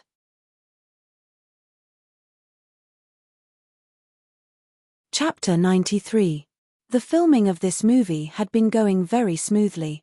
Wen's scenes had all been filmed today, and the production crew had specially organized a banquet for Wen. Many people expressed that they couldn't bear to part with Wen. Many of them might not have the chance to work with Wen again, so they took the opportunity to give Wen many gifts. Fu Yun and Wen couldn't refuse even if they wanted to. After a while, they received a lot of gifts that they couldn't even hug.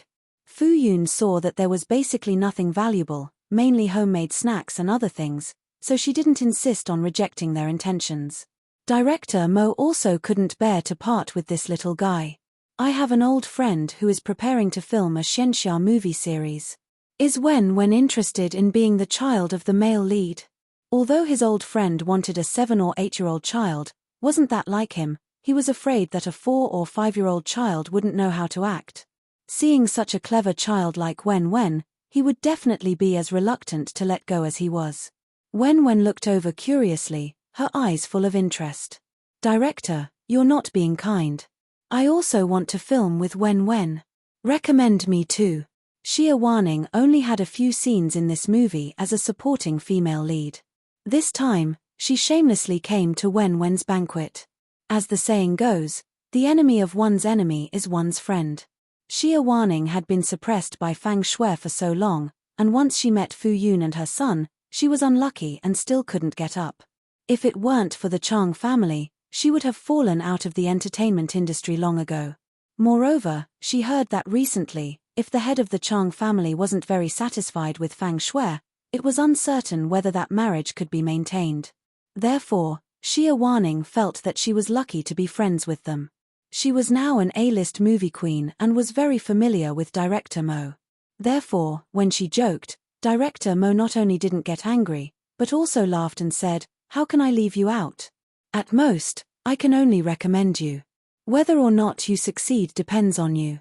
Thank you, director Mo. Xia Waning toasted director Mo when listened from the side and her eyes darted around. She remembered that there was a classic Xianxia movie series in this era. At that time, the female lead was Fang Shui. Because of that Xianxia drama, her fame rose to another level. If the female lead was still her. Wen blinked and asked curiously, "Is the female lead Sister Xia?" Xia Waning said happily, "Thank you for your kind words. I won't let baby Wen down and try my best to succeed in the audition. Experience. A villain takes revenge from dawn to dusk. Xia Waning almost couldn't help but hug Wen. She's so cute. Why don't I give birth to a baby too? But what if I can't give birth to such a cute baby? What's the audition like? Wen asked curiously. Sai Yu had a chance to interrupt. I'll bring you there to take a look. Wen glanced at Sai Yu, then turned her head away. What did it have to do with him?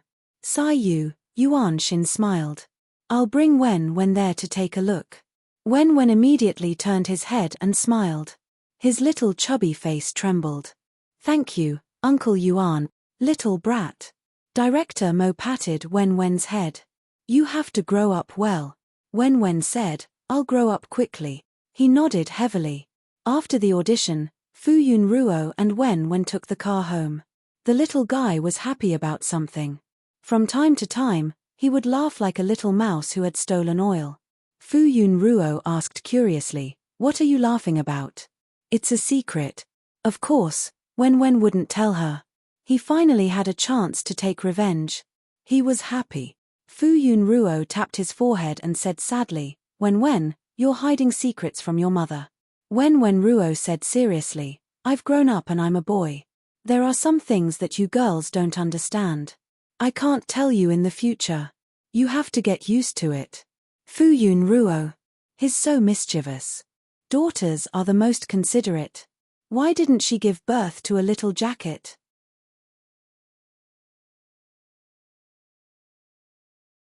Chapter 94.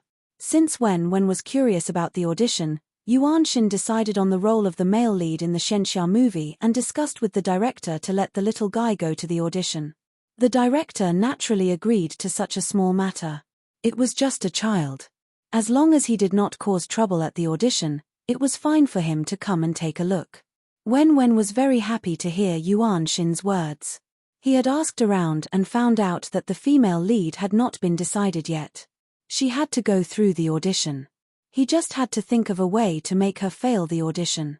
At first, not many people were optimistic about this Shenxia movie, but in the end, it became a dark horse. Compared to the previous sci-fi movie, this Shenxia movie attracted an unexpected audience and successfully created a series. Wen did not want Fang Shui to have another chance. Being kind to the enemy was being cruel to oneself. Because of this, Wen happily followed Yuan Xin to the audition after getting Fu-yun Ruo's permission. Fu-yun Ruo originally wanted to go with Wen, but coincidentally, someone asked her to talk about a collaboration that day. Thus, they met downstairs at the audition office. After the discussion, they went to find Wen and went home together. When arrived at the audition, he suddenly saw Sai Yu in the limelight. His happy face immediately fell. Why is he here? He was simply haunting him. Was he the male lead of this movie? That was not right. He remembered that he was a little famous young man. Although he was the male lead, he did not have many scenes. After all, this was a Shenxia movie with a female lead. Sai Yu raised his eyebrows. I am the investor of this movie. Naturally, I have to come and see how the audition goes. Wen was speechless. He did not remember if he had invested in this movie. He did not want to be in the same room as Sai Yu, but he was afraid that if he was not there, Fang Shui would succeed in the audition. Wen was conflicted for a long time. In the end, she sat down on the stool beside Sai Yu with a dark expression. This small high stool was obviously specially made for him. If he didn't sit here, there would be no place to sit. If he sat on the other chairs, only the back of his head could be seen.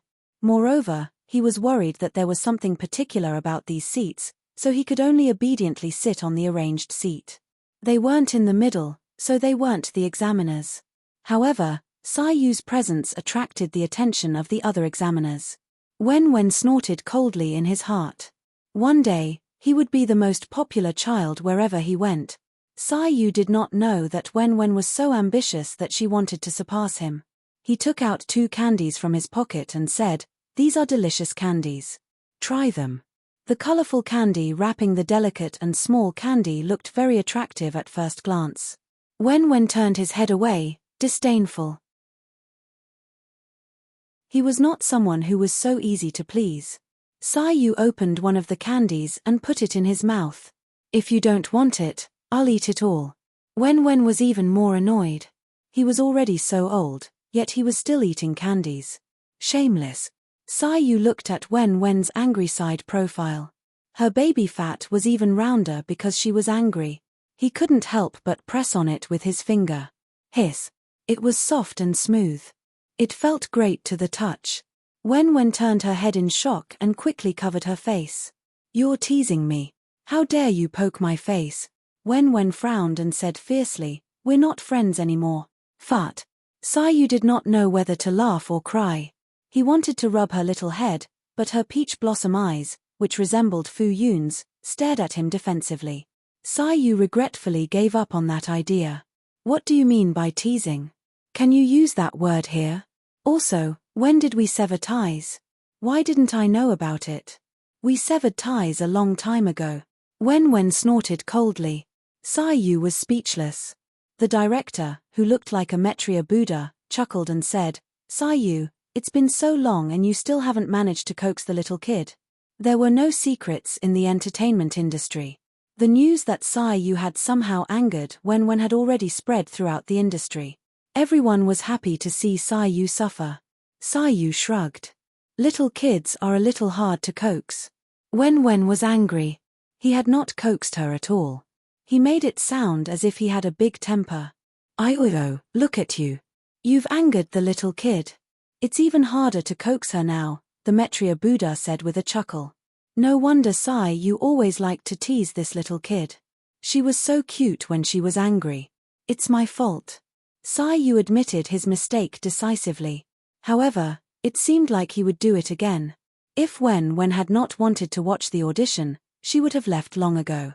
Yu was so annoying. Before long, the audition room was set up. The director saw that everyone was present and announced the start of the audition.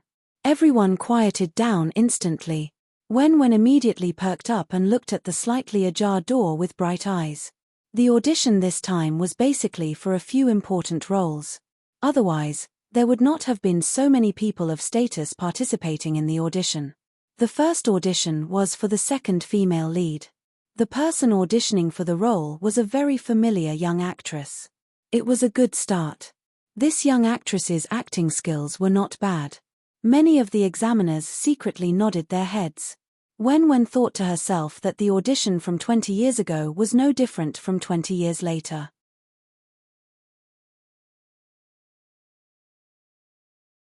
Chapter 95. Although Xianxia movies were unpopular, there were internal rumors that Yu and Apple Entertainment had invested heavily in and supported the production team. Therefore, regardless of whether the celebrity agents were optimistic about the theme or not, those who had connections wanted to audition. Even if the movie failed, it would be great if they could get to know that person. Therefore, even if it was a supporting role, there were many B-list and male stars vying for the role. Other than those who couldn't leave due to their busy schedules, basically everyone else was gathered here. Fortunately, the director and producer only personally auditioned for the important roles.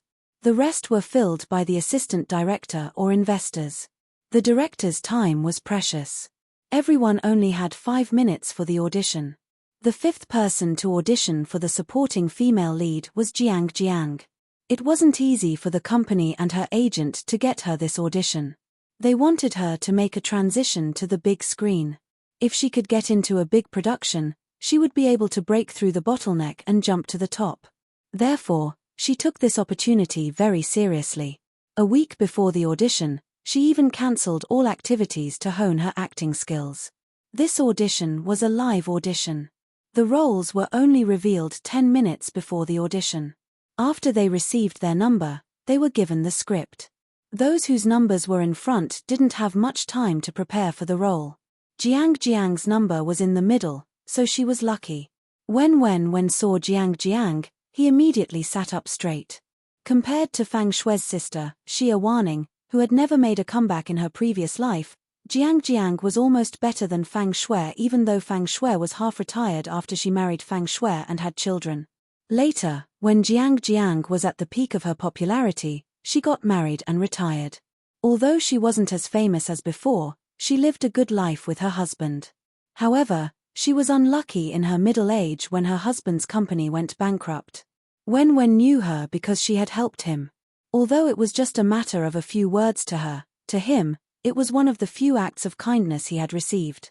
Wen didn't know that she had auditioned for this movie. He looked at teacher Jiang with sparkling eyes. Her acting was not as good as it would be 20 years later, but she still had the liveliness and spirit of her youth. Even without a filter, he felt that she was the one who was the most suitable for the role among all the people he had seen.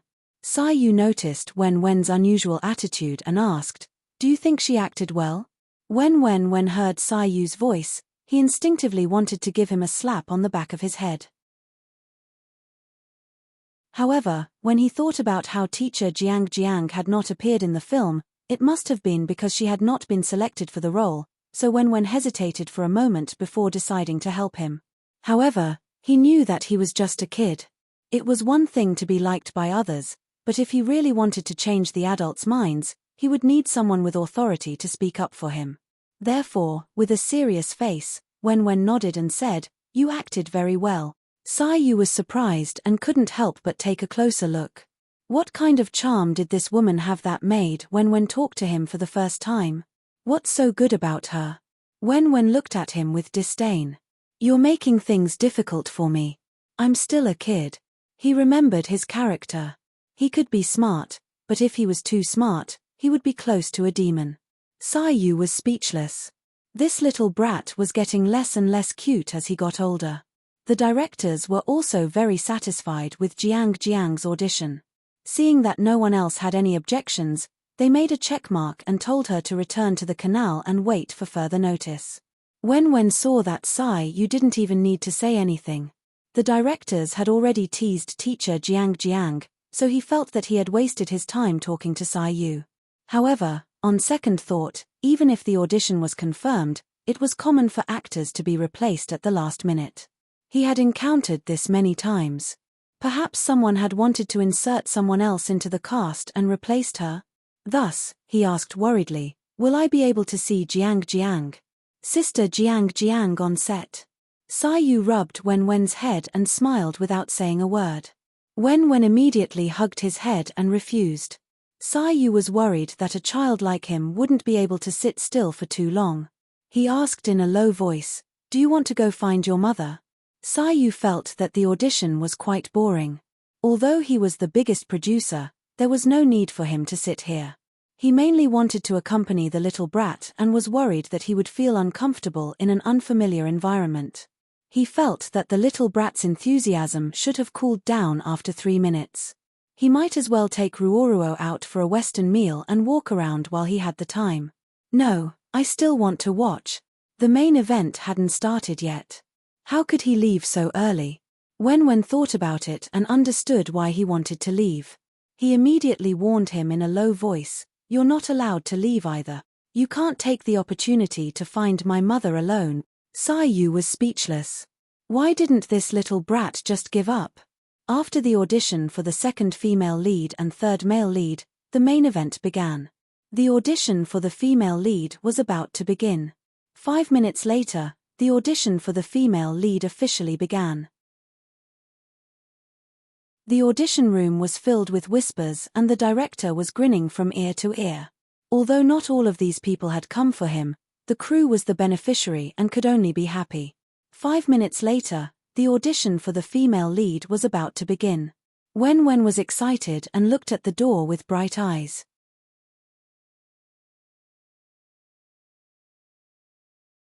Chapter 96. The audition room was relatively quiet, but the waiting area outside the hall was bustling with noise and excitement. Xia Waning was originally sitting in a corner with her agent, waiting for the audition notice. However, in the end, her nemesis actually came as well. She was a little surprised. If she remembered correctly, wasn't Fang Shui still on set? She actually had time to come. When the others saw Xia Waning, who was at the peak of his fame, they already felt that they had no hope. They didn't expect Fang Shui to come as well. Although she had been suppressed recently, a starving camel was still bigger than a horse. The others were also on high alert. Fang Shui greeted Xia Waning naturally and generously, as if they were good sisters. If Xia Waning made a fuss about it, she would appear petty. Xia Waning smiled and said, "You also received the audition notice. Congratulations, but I won't go easy on you later." Fang Shui smiled sweetly. "Let's wait and see. I'll do my best." Then she frowned and said, "I heard that Sai Yu is one of the judges. He and my sister are friends." She seemed to realize that she had misspoken and hurriedly changed the topic. Xia Waning said bluntly, "Look at what you're saying. You make it sound like Brother Yu will use his power to take revenge. Is Brother Yu that kind of person in your mind?"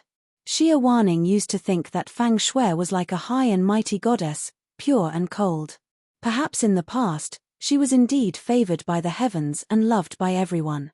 But now, after removing this layer of facade, she was nothing more than a sparrow who wanted to become a phoenix. Fang Shueruo knew that the people on Sai Yu's side didn't like her, but she still kept jumping out. If it was her, she would have thought of ways to avoid those people who wanted to ban her. Was she tired of living? Did she think that her acting skills were good enough for Sai Yu to overlook his prejudice and choose her? Or was it more to her liking that she wasn't chosen? She could pretend to be a victim while Sai Yu used his fame to take revenge? If that was the case, it would be too disgusting. Xia Waning had originally wanted to mock her until she was too ashamed to continue waiting for the audition, so that Sai Yu wouldn't feel bad seeing her. However, no matter what she said, Fang Shueruo had an attitude of accepting everything. She was only short of pointing at her nose and mocking her. The more she said, the more the people around her looked at her with a strange attitude. Xia Waning reacted and immediately shut her mouth. Her expression was a little ugly. She looked like a villain who had succeeded. The waiting room was very quiet. Soon, it was time for the female lead's audition. The two of them had indeed been rivals for many years. The audition took place one after the other, with Xia Waning taking the lead. The audition scenes that the crew gave to the actresses who came for the audition were all the same. There was only a brief description of the scene, and it was up to the actresses to interpret it. Xia Waning's acting skills were very good. She portrayed the heroine's change from being innocent to being betrayed by her close friend. The examiners were very satisfied with her performance. Among the 5 or 6 actresses in the audition, she was the one who acted the best. However, Xia Waning's flamboyant and bright appearance didn't fit the role of the female lead. This was a point that the directors considered, but this could be made up for with makeup. If there wasn't anyone more outstanding, then she would be chosen. Xia Waning could feel that the directors were satisfied with her.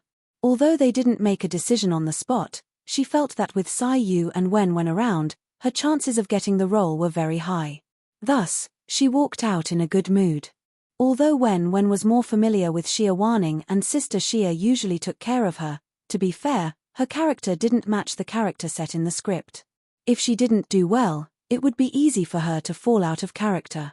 No matter how selfish Wen was, she couldn't say that she should replace Fang Shui as the female lead. The next person to enter was Fang Shui. The moment she entered, the director's eyes lit up. Her innocent and harmless temperament was very much like the early stages of the female lead they were looking for. If Fang Shui could become the best actress, besides having a good background, she also had acting skills. Although she was slightly inferior to Xia Waning, her appearance and temperament were very suitable, which was enough to add points. When saw Fang Shui, she looked as if she was facing a formidable enemy. When she saw that the director and the others couldn't control their joy, she was obviously very satisfied with Fang Shui. Wen said innocently, "Sister, aren't you the female lead in a big production? Can you be 2 female leads at the same time?" Her eyes expressed some confusion appropriately. Fang Shui's expression didn't change. Instead, her smile deepened, as if she was very happy that Wen was paying attention to her. Thus, she said, "The production team is almost done with filming. If you have the honor, you can come to the production team." Wen blinked and tilted her head in confusion. Filming a TV series takes less time than filming a movie. Their last film production team took 2 months to complete filming, but that was because it was a movie. The duration couldn't be compared to a TV series, and it was also a sci-fi film. The focus was on the special effects at the end. Fang Shui's production team started filming later than theirs. If it was a xianxia drama, it would take at least 4 to 5 months, right? She had almost finished filming the female lead in a month. When the director heard their conversation, his excitement instantly cooled down. As a director, he hated it when important actors and actresses were competing for roles. Now that he had regained his rationality, he suddenly realized that Fang Shui wasn't a good choice. He wasn't blind. The news of Fang Shui being the female lead in a xianxia drama had been hyped up for a few days. It would take at least 3 to 4 months to complete filming. There was no way she could catch up with their production team.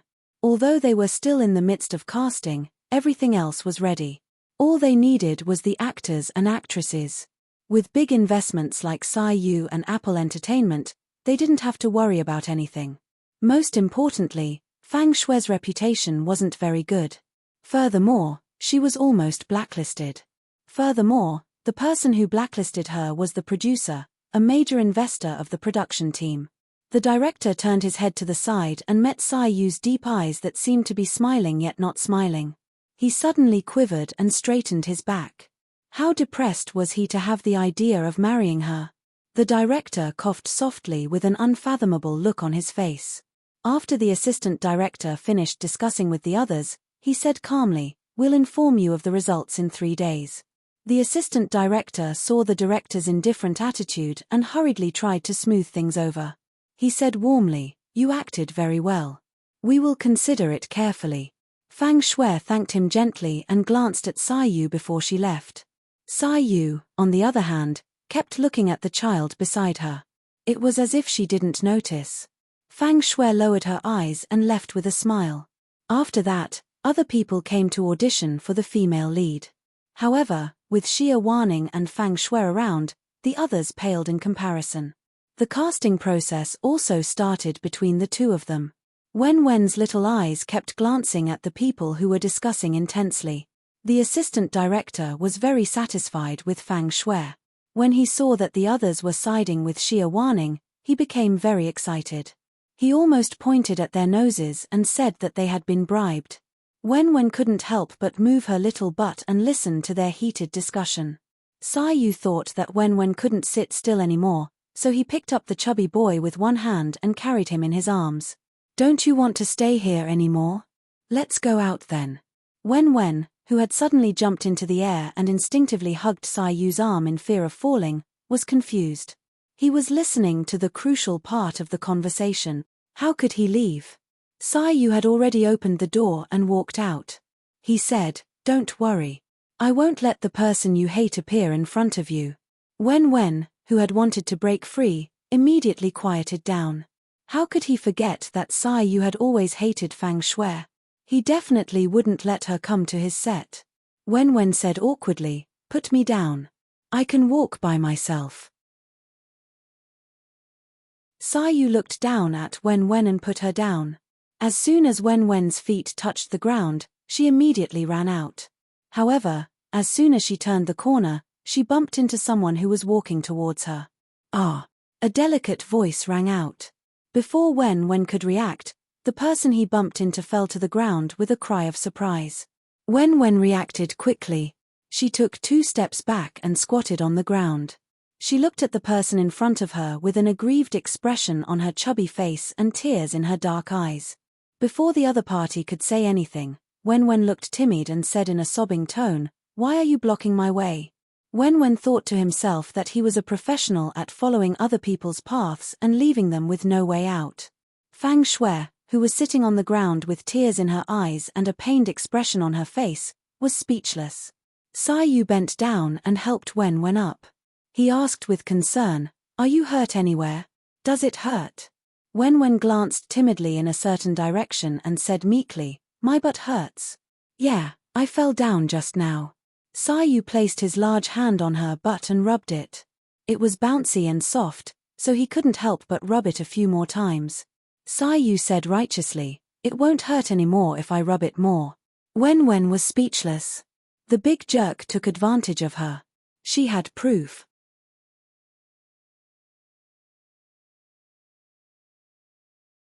Chapter 97. Don't pinch my butt. Wen's face turned red as she covered her butt with her hands to protect her chastity. Sci-Yu said righteously, "Nonsense. I'm just rubbing your butt to relieve the pain." Wen said, "It doesn't hurt anymore. It doesn't hurt anymore." Sci-Yu saw that Wen was about to explode. He was afraid that he would provoke her further, so he stopped. Sci-Yu carried Wen and spoke as if there was no one else around. He walked over a pile of rubble on the ground and headed for the elevator. Fang Shui saw this and hurriedly stood up and chased after him. "Sci-Yu. Wait, I have something to say to you." Sci-Yu turned a deaf ear to her and only stopped when she was right in front of him. Sai Yu frowned as a look of displeasure flashed across his eyes. He thought that he had already made his stance clear, but there were always people who were self-centered and annoying. Should he stop probing and nibbling away at her and speed up? Fang Shueruo didn't have the slightest awareness that she was being disliked. She tucked her hair behind her ear, revealing her fair and elegant face. She raised her head. Her pair of watery eyes were misty. Her fragile neck was exposed to the air, as if it would be snapped by someone with a pinch. Wen looked as if he was facing a formidable enemy. His entire body tensed up as he glared at Fang Shui unkindly. He could tell that this woman was trying to seduce Sai Yu. Wen was furious. He could tell that Fang Shui was addicted to stealing her mother's man. It was fine that she stole her mother's fiancé because he was a scumbag. They were a match made in heaven. She had let go of her mother, but now she was trying to steal her away. Men instinctively wanted to protect and possess women who looked weak and harmless, innocent and beautiful. Would Sai Yu be seduced by her? Wen turned around aggressively and met Sai Yu's gaze. He could see the eagerness in his eyes. Sai Yu looked at Wen's trembling side profile and his fingers started to move. He really wanted to pinch and poke. Although the little guy was sometimes very infuriating, he was adorable from head to toe. Wen immediately became vigilant and subconsciously covered her face. When he saw Sai Yu's expression, he felt as though his face was about to be trampled on again. He was too familiar with this expression. Every time Sai Yu showed this expression, his handsome face would suffer. Wen warned, "Don't pinch." What if she pinched his handsome face too much and made it unattractive? Sai Yu looked at him innocently. "You've wronged me." He was just thinking about it. He hadn't done anything yet. Who would believe his nonsense? Fang Shui, who had been ignored once again, was speechless. She winked at the blind man. "Sai Yu." Fang Shui was indignant and called out again. Sai Yu finally got to play with his son. His son had forgotten to throw a tantrum with him. He was even more annoyed that he was being disturbed again. "What are you trying to say?" Sai Yu's gaze was indifferent. "What do I have to do for you to let me go? I really like acting. Are you really going to listen to my sister's orders and kill me?" Fang Shui's eyes were as clear as water as she looked at Sai Yu. Her gaze was weak but stubborn. Wen immediately came over with an unfriendly look. Sai Yu said, "You must have misunderstood something. Ruoruo doesn't work in the entertainment industry and doesn't pay attention to your affairs. She doesn't know anything. I'm a good citizen. Why would I kill someone? Furthermore, I'm just a mediocre best actor with no background. How would I have the ability to kill the daughter of the Fu family and the fiancé of the Chang family's eldest young master? Aren't you the ones who kill people?" It was just that those without a background had disappeared without a trace, while those with a background couldn't do anything about it. They could only watch as others continued to shine on the stage. Sai Yu hadn't been calculative with Fang Shui in the past, but that didn't mean that he didn't know what she had done in the past. Many people had ended up badly because they didn't get along with her. What he was doing now was just paying back 1% of what she had done to others in the past. At least he hadn't hurt anyone physically or mentally. Fang Shui bit her lower lip. "Did you hear something from someone that made you misunderstand me? I've never done anything to hurt anyone. It's none of my business whether you've done it or not. I don't care. I thought that you would at least know your place. Now it seems that I overestimated you. You know that I hate you, yet you keep trying to make your presence known in front of me. Do you think that seducing a man who hates you, especially your sister's man, makes you want to conquer him?" These words were no different from trampling on Fang Shueruo's face to the ground and exposing Fang Shueruo's inner secrets under the sun. Her face turned green and white in an instant. She was indignant at being misunderstood. "I didn't." She seemed to have suffered a blow and her body was on the verge of collapsing. Sai Yu didn't even look at her as he walked past her. He walked to the elevator and pressed the button. Sai Yu, Fang Shui wanted to chase after him, but someone walked out from the corner. When they saw Fang Shui, they whispered to their friends, "It's Fang Shueruo." Fang Shui stopped in her tracks and looked at Sai Yu's back with a bitter smile. Then she inadvertently turned her head and tried to control her expression. However, the two people she saw didn't excitedly ask her for autographs or ask her why she was upset. Instead, they walked past her and looked at Sayu's back with bright eyes. "It's Sayu and when are we going to ask for their autographs?" The girl whose face was red from excitement elbowed her friend. Her friend was tempted, but in the end, she hesitated and didn't go forward. There will be a chance in the future. They were staff members of the production team who were here to help with the audition. They would have a chance to see them in the future, so they weren't in a hurry to disturb them. Fang Shui was speechless. She almost broke her teeth from gritting them. Damn it. The elevator arrived quickly. When the doors opened, Sayu walked in with Wen in his arms and pressed the button for the first floor. When the elevator doors closed, Wen frowned and said sternly, "You're not Mommy's man." Wen didn't refute immediately because they were united against an external enemy. Now that they were facing an internal enemy, Wen immediately exposed her. Sayu patted her chubby butt and said gently, "Whatever you say." Wen was speechless. She didn't know why she was still angry. "Put me down, put me down." Wen began to struggle again. Sayu put the child down and said, "When you see Mommy later, don't tell her about this, okay?" Wen snorted. He knew even if she didn't tell him, he wouldn't let Mommy worry about this. When the two of them walked out of the elevator, Wen looked around. "Do you know where Mommy is?"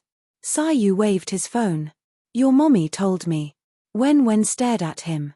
"Why would Mommy care about you?" Mommy had promised not to contact Sayu. Could she have contacted him behind his back again? Sayu smiled but didn't say anything.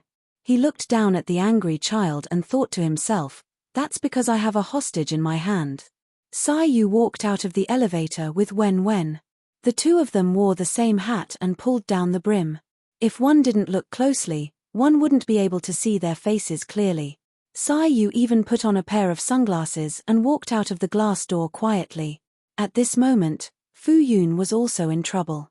She had arranged to meet her business partner at a cafe downstairs. They had a pleasant discussion and had a cup of coffee while they were there. However, not long after, an annoying person came out and ruined her good mood. Chang Zhuyu wasn't having a good time either. His family's investment had failed and they had lost a large sum of money. Fortunately, they had a strong family background and managed to fill the hole and get through this crisis smoothly. However, the Chang family had also suffered a blow. The Chang family had been doing well for so many years, but this was the first time they had encountered such trouble. He couldn't help but spend a lot of energy on his work. When he looked back, he realized that the woman he cherished had suffered a lot. And all these grievances were caused by Fu Yun Ruo, this vicious woman. Chang Zhuyu asked his subordinates to find out Fu Yun Ruo's whereabouts. He came over aggressively and was ready to settle the score with her. "Fu Yun Ruo, you vicious woman." When Chang Zhuyu saw Fu Yun Ruo chatting happily with a young man, he was even more disdainful of Fu Yun Ruo. This woman was really fickle. Not only did she seduce a man, she even had an ambiguous relationship with another man. These men were simply blind. It was as if they had never seen a woman before. They even took a fancy to a woman like Fu Yun Ruo. When Fu Yun Ruo saw Chang Zhuyu, she immediately rolled her eyes. These people were really persistent. They came one after another. They were like flies that couldn't be killed. They were so annoying. Fu Yun Ruo saw Chang Zhuyu's ferocious expression. He looked like he was about to hit someone. To be honest, she was quite afraid that he wouldn't care about his manners and hit her. How could Fu Yun Ruo let him get close to her? When he was still 3 steps away from her, she immediately splashed the unfinished coffee on his face. "You!" Before Chang Zhuyu could finish his sentence, the black coffee splashed on his face. He instinctively closed his eyes and his face became sticky. "Fu Yun Ruo." Chang Zhuyu gritted his teeth. Fu Yun Ruo blinked and said, "Your expression is too scary. I was afraid that you would hit me, so I splashed it subconsciously." As she said that, she even shrunk her shoulders and looked very scared. The person who was talking to Fu Yun Ruo was called Tan Minshi. He was the young master of the Tan family. He had been working with Fu Yunruo for a few years. This meeting was to discuss the renewal of the contract. Originally, he didn't need to appear. However, he had known Fu Yunruo for a long time and they were partners for many years. He could use this opportunity to meet with Fu Yunruo. Tan Minshi stood in front of Fu Yunruo and smiled politely. "Mr. Chang, please don't come so close to us. You are making us feel threatened by violence." When Tan Minshi saw Chang Zhuyu's irritable look, he started to doubt his previous judgment. Although they were not in the same circle, they still had some interactions. He used to have a good impression of Chang Zhuyu, but looking at him now, he was totally ungentlemanly. It was as if he had bipolar disorder. He was so irritable that he looked like he was going to hit someone at any time. Tan Minshi stood beside Fu Yunruo and expressed his understanding of why she splashed the coffee. "Chang Zhuyu did look scary just now. It was normal for girls to be afraid." Tan Minshi said tactfully, "Mr. Chang, do you need to tidy up your appearance first?" Chang Zhuyu wiped his face. Even his hands were sticky and uncomfortable. He looked at the cafe again. There were already people looking at him. Chang Zhuyu didn't want to be surrounded by people. He glared fiercely at Fu Yunruo behind Tan Minshi and turned to leave. Tan Minshi said, "I don't think he will let this go. You should leave first." Fu Yunruo shook her head. "It's okay. He can't do anything. He was just a paper tiger who was bluffing." Fu Yunruo was not afraid at all. "Thank you for just now," Fu Yunruo said gratefully. Then she said, "If you have something to do, you can leave first." The Tan family's background was not as good as the Chang family's. It was not worth it to offend the Chang family for her. Fu Yunruo did not want the Tan family to be destroyed by Wang Tianliang because of her. With the Chang family's usual methods, this was very likely. Because of the male lead's halo, offending the Chang family did not end well. Fu Yunruo naturally did not want her friend to end up like this. "Don't worry. I will call Shengnan in. It will be fine." Fu Yunruo called Shengnan in front of Tan Minshi. She did not want more people to be involved in her troublesome matter. Fu Yunruo deeply felt that she had to do something to stop them from jumping around in front of her. Unfortunately, the connections she had accumulated over the years were just an ant trying to shake a tree in front of the Chang family. Just thinking about it made her feel vexed. Tan Minshi originally wanted to protect Fu Yunruo, but under Fu Yunruo's insistence, he could only leave. "Then be careful."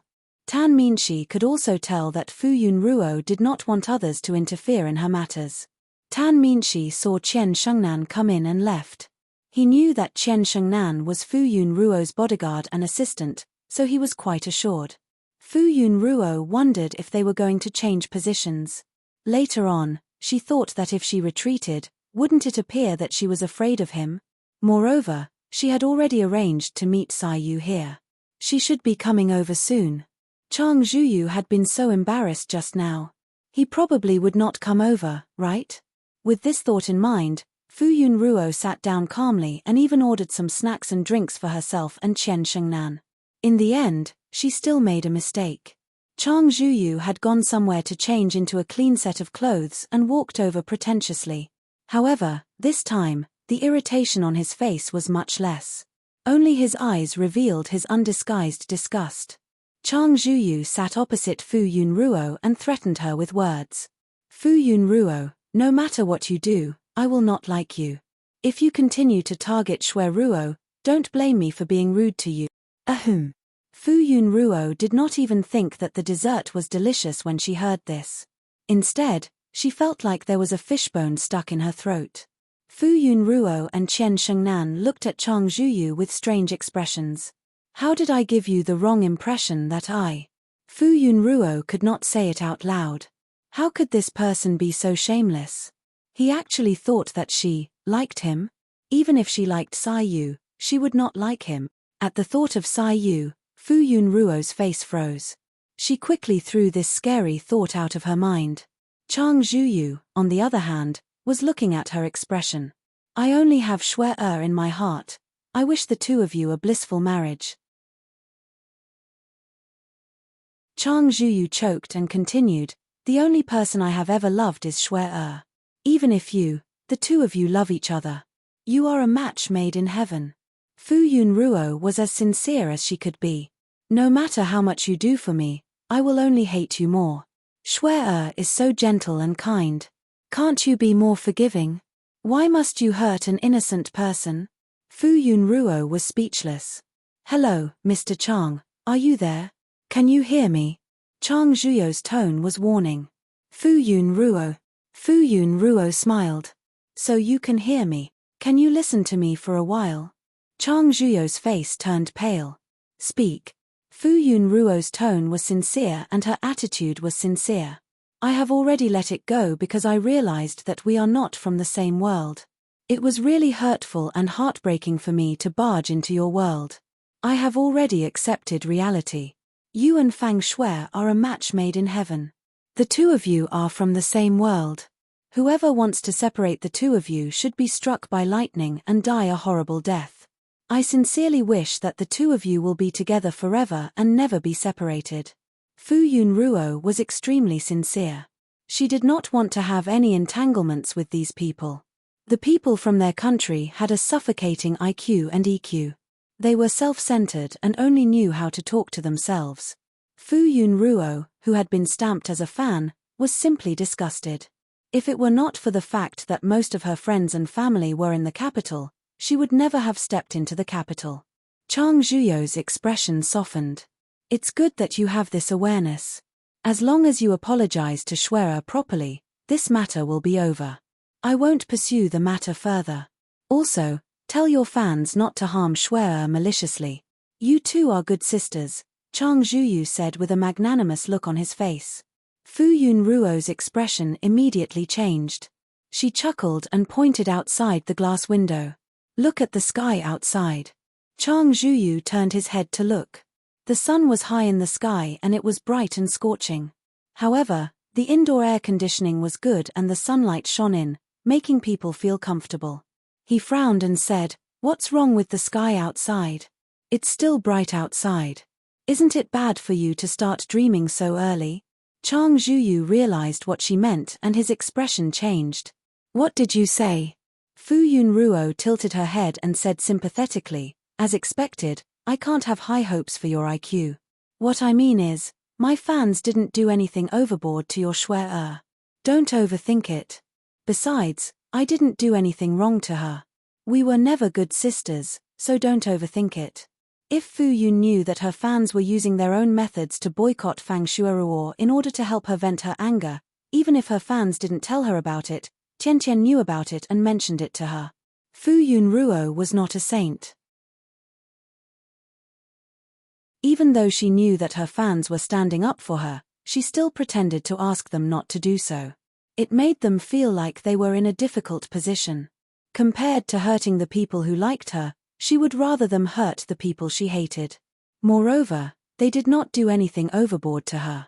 They were just teaching her a lesson. Thinking about it from another perspective, if the idol she liked was a rival of another celebrity, and she had the ability to do so, she would naturally not give her family's resources to her idol's rival. She had heard that Fang Shuiruo had been blacklisted in the industry, but her fans had only blocked the resources within their own network. It could only be said that her fans were too powerful and had so many connections in the entertainment industry. She was not in the entertainment industry, but seeing that Fang Shuiruo still had shows to film, she did not think that the ban would be too severe, so she would not say anything. Chang Zhuyu did not think so. He only felt that Fu Yunruo did not know what was good for her. He was about to warn her when Fu Yunruo said, Mr. Chang, I still have something to do. Take care. She directly sent him off. Fu Yunruo, if you don't want anything to happen to your garden, then be sensible. Otherwise, don't blame me for being rude. Chang Zhuyu thought of Fang Shuiruo's grievances and felt that Fu Yunruo was even more disgusting.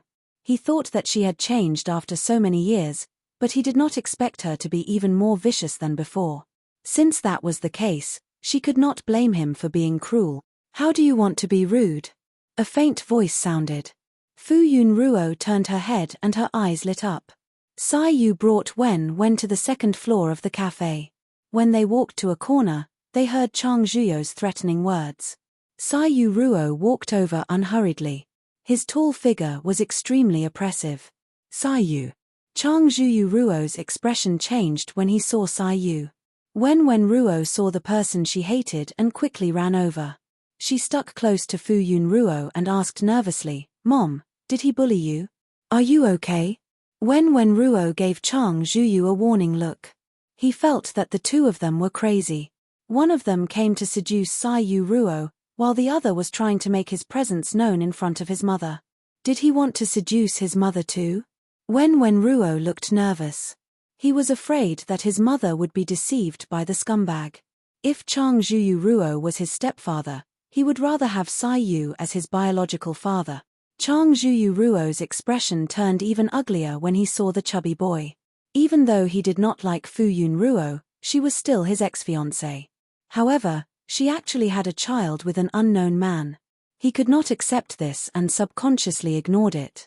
Now that he saw the child, he immediately recalled the feeling of being cheated on. Fu Yun Ruo saw Wen run over to her and put him on her lap. She smiled and said, Wen, did you have fun?" In Fu Yun Ruo's opinion, Wen went to the audition just to have fun. "Did you cause trouble for others?" The little boy was very heavy. Fu Yun Ruo did not want to discuss Chang Zhuyu in front of Wen, so she deliberately changed the topic. Wen protested, "I was not having fun. I was very obedient and did not cause trouble for others." Okay. Fu Yun Ruo moved a plate of untouched exquisite desserts in front of Wen. "Our baby is the most obedient." Wen said happily, "Of course. He was the most obedient." The mother and son were happy and harmonious.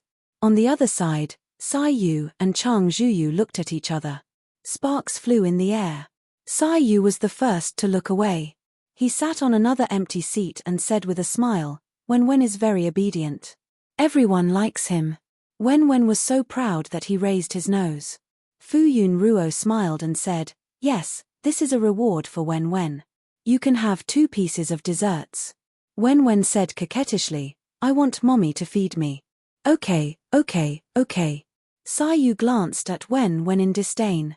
He was a man. How could he speak so coquettishly and be so sweet? But the corners of her lips could not help but curl up into a smile. Fu Yun Ruo fed Wen some desserts.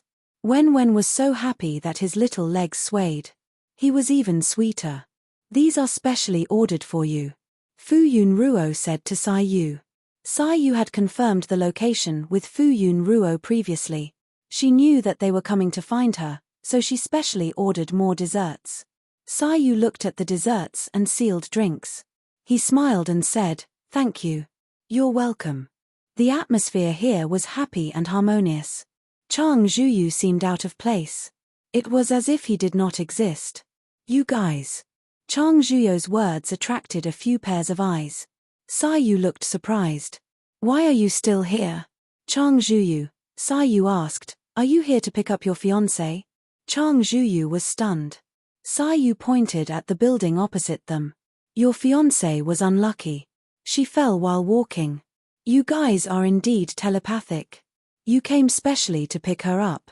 When Chang Zhuyu heard this, he did not care about anything else. He hurried out to look for Fang Shueruo. After Chang Zhuyu left, Fu Yun Ruo immediately felt the air freshen up. She felt relaxed. She heaved an exaggerated sigh of relief. "He's finally gone." Wen said sternly, "Mommy, if these people come to bother you again, let me know. I will help you chase them away." Fu Yun Ruo rubbed his smooth face and said happily, "Okay, Mommy will depend on Wen to protect her." At this moment, a waiter in a suit came over and said respectfully, "Mr. Sai, Ms. Fu, there are reporters gathered outside. It seems that news of you being here has been leaked." Fu Yun Ruo and Sai Yu looked at each other. Sai Yu said, "Let's go." Fu Yun Ruo nodded. Wen jumped down from Fu Yun Ruo's lap. Fu Yun Ruo stood up and felt that her legs were a little numb. She stood for a while before she felt better.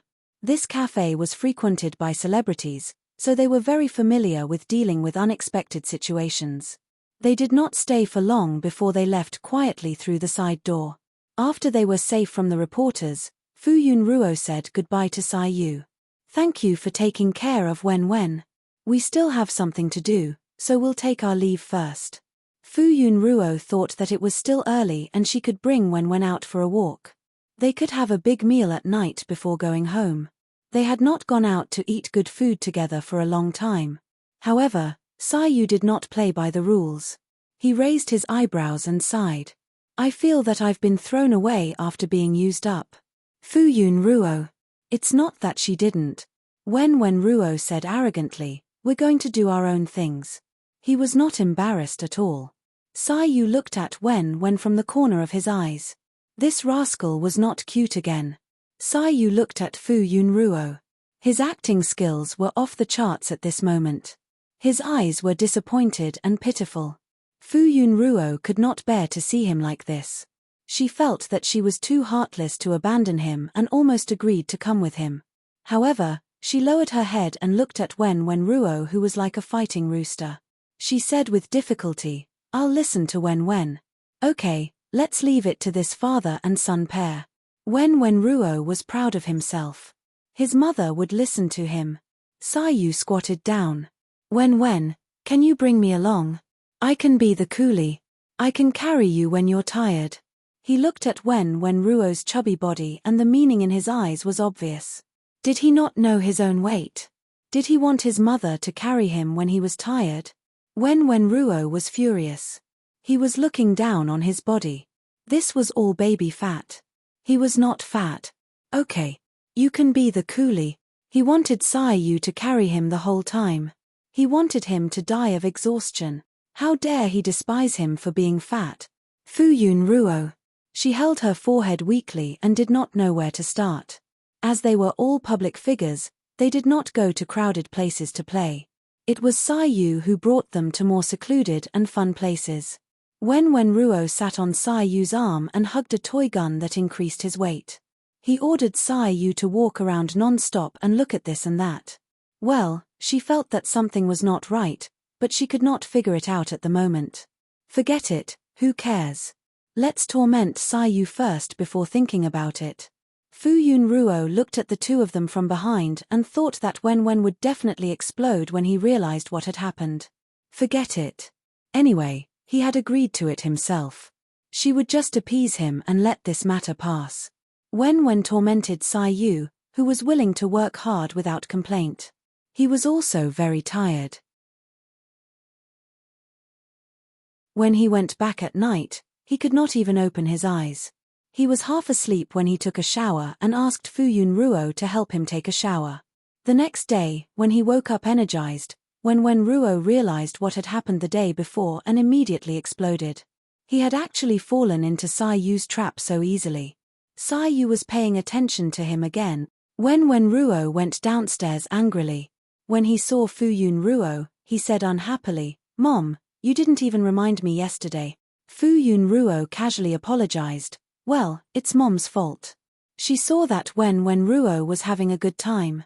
However, she could not say this out loud. Otherwise, she would explode even more.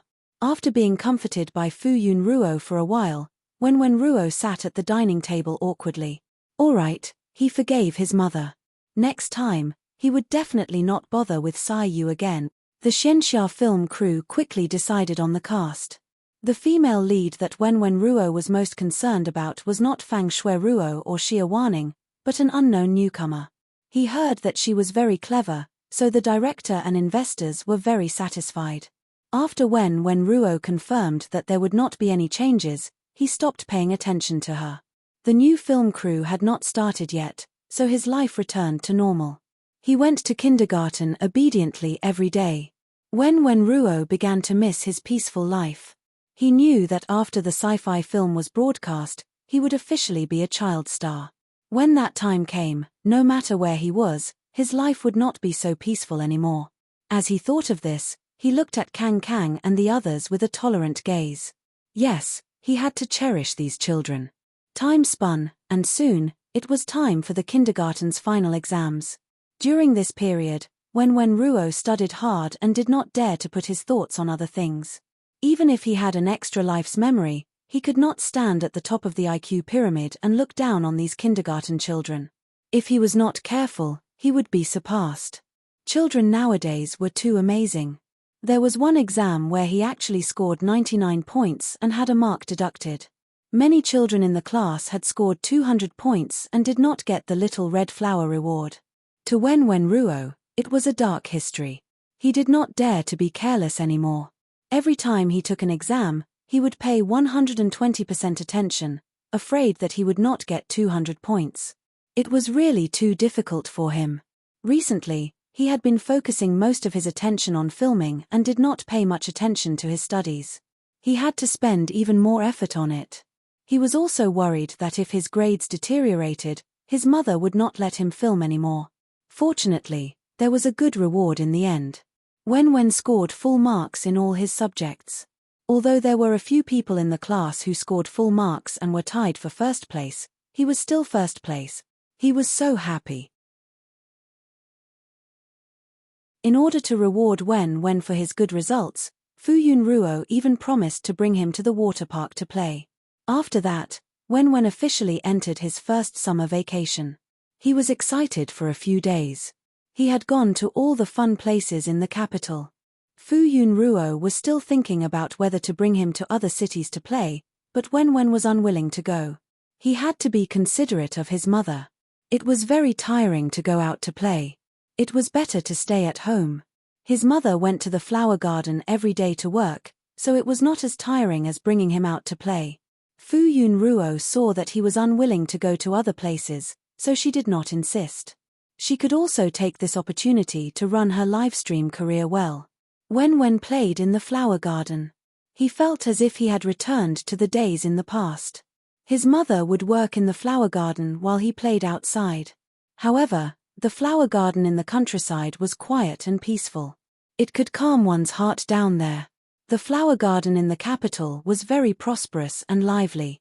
It was full of people. After playing for a few days, Yuan Xin and Sai Yu came to the flower garden to look for Wen. In the end, Sai Yu did not take on the movie that director Mo recommended. Instead, he became the producer of a Xianxia movie and the biggest investor of the production team. Therefore, he was quite idle during this period. He would often appear in front of Wen and tease him to make him angry before smoothing things over. Sai Yu also understood one thing. If he wanted Fuyun Ruo to accept him from the bottom of her heart, he had to make this little guy acknowledge him. Otherwise, Fuyun Ruo would not accept him. Every time Wen saw Sai Yu, he would feel very awkward. Every time he wanted to ignore him, he would always make him jump up and down. This cycle repeated. This time, when he saw Sai Yu, he subconsciously turned his head and snorted to show that he did not welcome him. However, he would sweetly call out to Yuan Xin, Uncle Yuan. Sai Yu would secretly grind his teeth every time. Rascal. Yuan Xin was very happy to watch the father and son fight. However, he came over this time for serious business. Therefore, after Fuyun Ruo came over, the four of them talked in the living room. Yuan Xin said to Fuyun Ruo, "The movie is in the summer and has already started to promote it. At this time, Wen can open his social media account." Yuan Xin asked for Fuyun Ruo's opinion. Although this was his initial plan, in the end, he still needed Fuyun Ruo's approval. Yuan Xin had seen the movie's effects. He could pat his chest and guarantee that once the movie was released, Wen would definitely be the most dazzling child star. Even Sai Yu's limelight might be overshadowed by Wen. Fuyun Ruo did not have any objections to Wen opening his own social media account. However, she had a request. She hoped that he would not use Wen to create hype. Just like Sai Yu, other than news related to filming, there was no other nonsense. When there was a drama, everyone would know. When there was no drama, he would be so low-key as if he did not exist in the entertainment industry. She knew that Wen had just started acting and could not even be considered a small child star. However, she still hoped that from the start, Wen would be like Sai Yu. Fuyun Ruo felt that if Yuan Xin could protect Sai Yu to such an extent, then Wen should be able to do the same. Although Wen did not like his mother saying that he would be like Yu, he did not want to be like Yu. However, from the bottom of his heart, he also hoped that he would be like Yu in the entertainment industry. He would only have his own works and would be clean and independent from the world. No matter whether it was good or bad, there would not be any gossip. There would only be discussions about his works and only his works would be circulated. This was a huge temptation for Wen, who had a bad reputation in his previous life. Hence, he looked at Yuan Shin with sparkling eyes and unconsciously looked forward to it. Yuan Shin agreed without hesitation. Don't worry. With me around, I guarantee that there won't be any nonsense. Wasn't it just making Wen as taboo as Yu? There was no problem at all. This was not something that he could have done. It was Yu who had done it with his own abilities. Wen was his son. Even if they did not say anything, Yu would definitely make such arrangements in private. Hence, he agreed without any pressure. Fu Yunruo could not help but smile and thank him profusely. Wen was also very grateful. Thank you, Uncle Yuan, you're welcome. It's what I should do. Yuan Shin smiled and waved his hand. He completely ignored Yu's death stare behind him and took all the credit for his hard work. After the discussion, Yuan Shin discussed with his team and asked the public relations team to keep an eye on the situation online. He took out a new phone and registered Wen's social media account. Yuan Shin registered the two biggest social media accounts for Wen. One was the Panda platform forum that Fu Yunruo was on, and the other was Weibo. Fu Yunruo looked at it and immediately followed Wen's account. She even set up a special account. Yu's speed was not slow at all. He became the second follower. Wen watched Yuan Shin's actions and jumped excitedly at the side. He reached out and wanted to snatch the phone. Uncle Yuan, I want to follow Mom first. Let me do it. Let me do it. How could Yuan Shin disagree? He smiled and handed the phone to Wen. Wen immediately opened Fu Yunruo's account and set a special account. Yu reminded him from the side, follow me too. Wen pretended not to hear. He did not follow Yu. He did not hear or see anything. Yuan Shin watched him follow Fu Yunruo and ask for the phone. Seeing how pitiful Yu was, Yuan Shin inadvertently followed him from the list of accounts that he wanted to follow. During this time, Wen's number of followers and fans kept increasing. Many fans who had followed Fu Yunruo, Yu, and Yuan Shin's accounts all followed this account and kept sending private messages. Was it Wen, the little cutie? Especially Fu Yunruo's fans. A considerable number of them were actually Wen's fans. However, they did not have a social account, so they followed Fu Yunruo instead. They did not do any publicity, but everyone on the internet was very sharp and quickly found their way over. Yuan Shin patted Wen's head and said with a smile, think about what your first Weibo post should be. Wen's heartbeat unconsciously quickened.